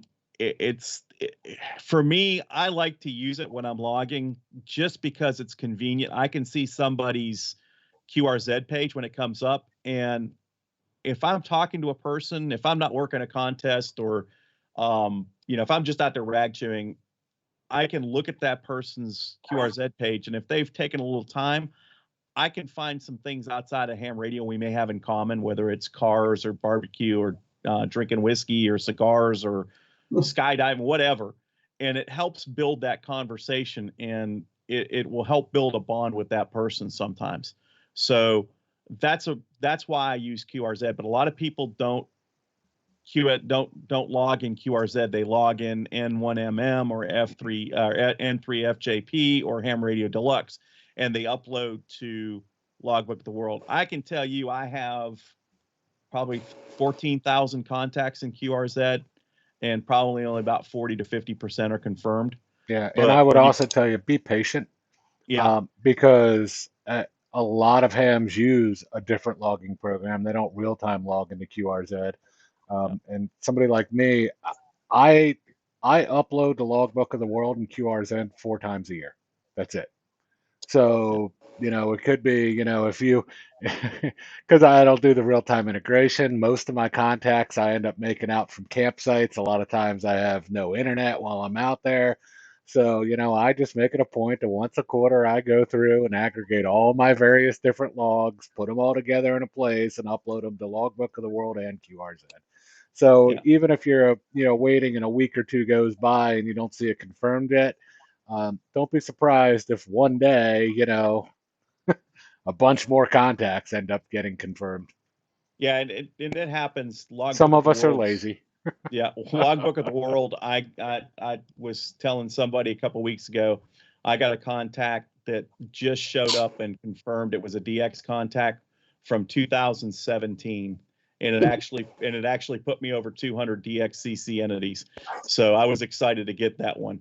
I still get them show up from like 2013. Yeah, Logbook of the World. I can see on there about 60 to 70% of my contacts are confirmed, and sideband is different than CW and digital modes. Digital modes and CW, it seems like there's more people willing to confirm the contact than sideband. Sideband, a lot of guys just don't confirm it. So it's hit and miss with it. I've had better luck with Logbook of the World, and I have mine fully integrated. So whenever I close down QRZ, all I do is hit the export button and it automatically takes it up to Logbook of the World. So I got my DXCC and Logbook of the World in 13 months, and it took me 3 years to get it through QRZ. And it wasn't the number of contacts, it was just the confirmations. And also stop looking for IK2GRO and Sugar 51 Delta X-ray. Those guys make so many tens of thousands of contacts a year that they just don't bother logging anything anymore. No, there's a bunch of guys, you'll hear them on the radio all the time, a lot of the European DXers, and they're just there to rat you and have fun, and they work. They're on the radio every day. I mean, IK4GRO and Laurel and Sugar 51 DX, he's on there all the time, and they're great folks to talk to, and they're really easy to make contact with because they've got real good systems. So that's a good way to get your feet wet in chasing DX. Yeah, but when those guys have worked all counties in the United States from Europe, then they don't need anything from you. So yeah, but they're willing to work you, and they're real patient. Yeah. I know Laurel. I've talked to him hundreds of times. And if he doesn't have a big pile up, I'll call in there because I don't want to take a contact away from somebody who may want to talk to him, who's never talked to him. But he was gracious enough one night at the clubhouse. We were doing an Elmering night and operating night. And we had a new ham that had never been on the air, and he brought his 2 sons to check out the clubhouse. And I happened to be on the rig, and I found Laurel out there, and I talked to him and said, "Hey, I've got 2 new hams. I got a new ham sitting here with 2 little boys. Would you mind taking some third-party traffic and talking to them?" And he took the time, and those guys were hooked after that. So it's, those guys have a purpose out there, and they just love ham radio, and they love to talk. So any other questions tonight? I don't see anything. Did you guys find value in this presentation tonight?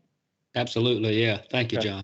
And I want to thank Brad, and I want to thank Steve and Tim and Darcy for being willing to come in here and answer questions. And this is kind of in the spirit of what we do, operating night at the clubhouse. And now that this COVID thing seems to be kind of getting better, and we may be on the backside of this, as soon as we get back to meeting in person, we'll be able to give you some one-on-one and hands-on. And I personally, myself, if you need help and you want to set up, we can set up a video call, or, you know, if you're safe, you know, I may be able to come over to your place, or you may be able to come over to my place, and we can work through some things. But, you know, I'm always available to answer questions for anybody in the club. Like I said, part of my ham radio experience is bonding with people and helping people along. And it's good to pass that knowledge along. Like, people have helped me, Steve, Brad. I mean, Brad's been, and Steve both, and Darcy, you know, they helped me really get going in this hobby. So there's been plenty of people have helped me, and I want to help other people along and pay it forward. So don't hesitate to reach out to me. I think Steve Gribble, you have a question, Coach? No, you're muted. You're on mute. You're still on mute. Thank y'all for doing this. I learned a lot, and I hope to keep learning more. Well, great. And we're going to do this a little more often, especially, you know, since we're not getting together at the clubhouse just yet. I think we're going to start opening it up and maybe have some limited availability for one-on-one at the clubhouse, or a couple people at a time with the Elmer. But we'll keep continuing this on. I think, you know, for right now, maybe twice a month, if that seems like it's useful to everybody. I mean, I know we covered a lot tonight, but we can go into depth and cover some other subjects as well. So let me know what you think. Send me an email, and keep the questions coming, because some of the questions are going to go into the newsletter for the Ask an Elmer section and getting on the air sections. So that's all I got for tonight. So thank you all for attending. It was wonderful. And well, thank you, John, for arranging it. It was fantastic. And yeah, I'll just echo what John said quick. You know, that ham shack, if you haven't been out there before, is not the largest room in the world, right? So while, you know, we're, you know, even opening up with limited seating for business meeting this month, we don't yet have, you know, the get on the air hobby fun night back on the calendar yet. Just because, you know, again, the size of the ham shack, we really can't put more than 2 or 3 people in there at a time and maintain some social distancing. So, but anyway, John, thanks a lot. And thanks all of you for attending, and looking forward to the next one. Yep. Thanks again. Get on the air. There's no excuses. Thanks, everybody. All right. Thank you. Have a good night. Thank you. 73 all. Thank you, John.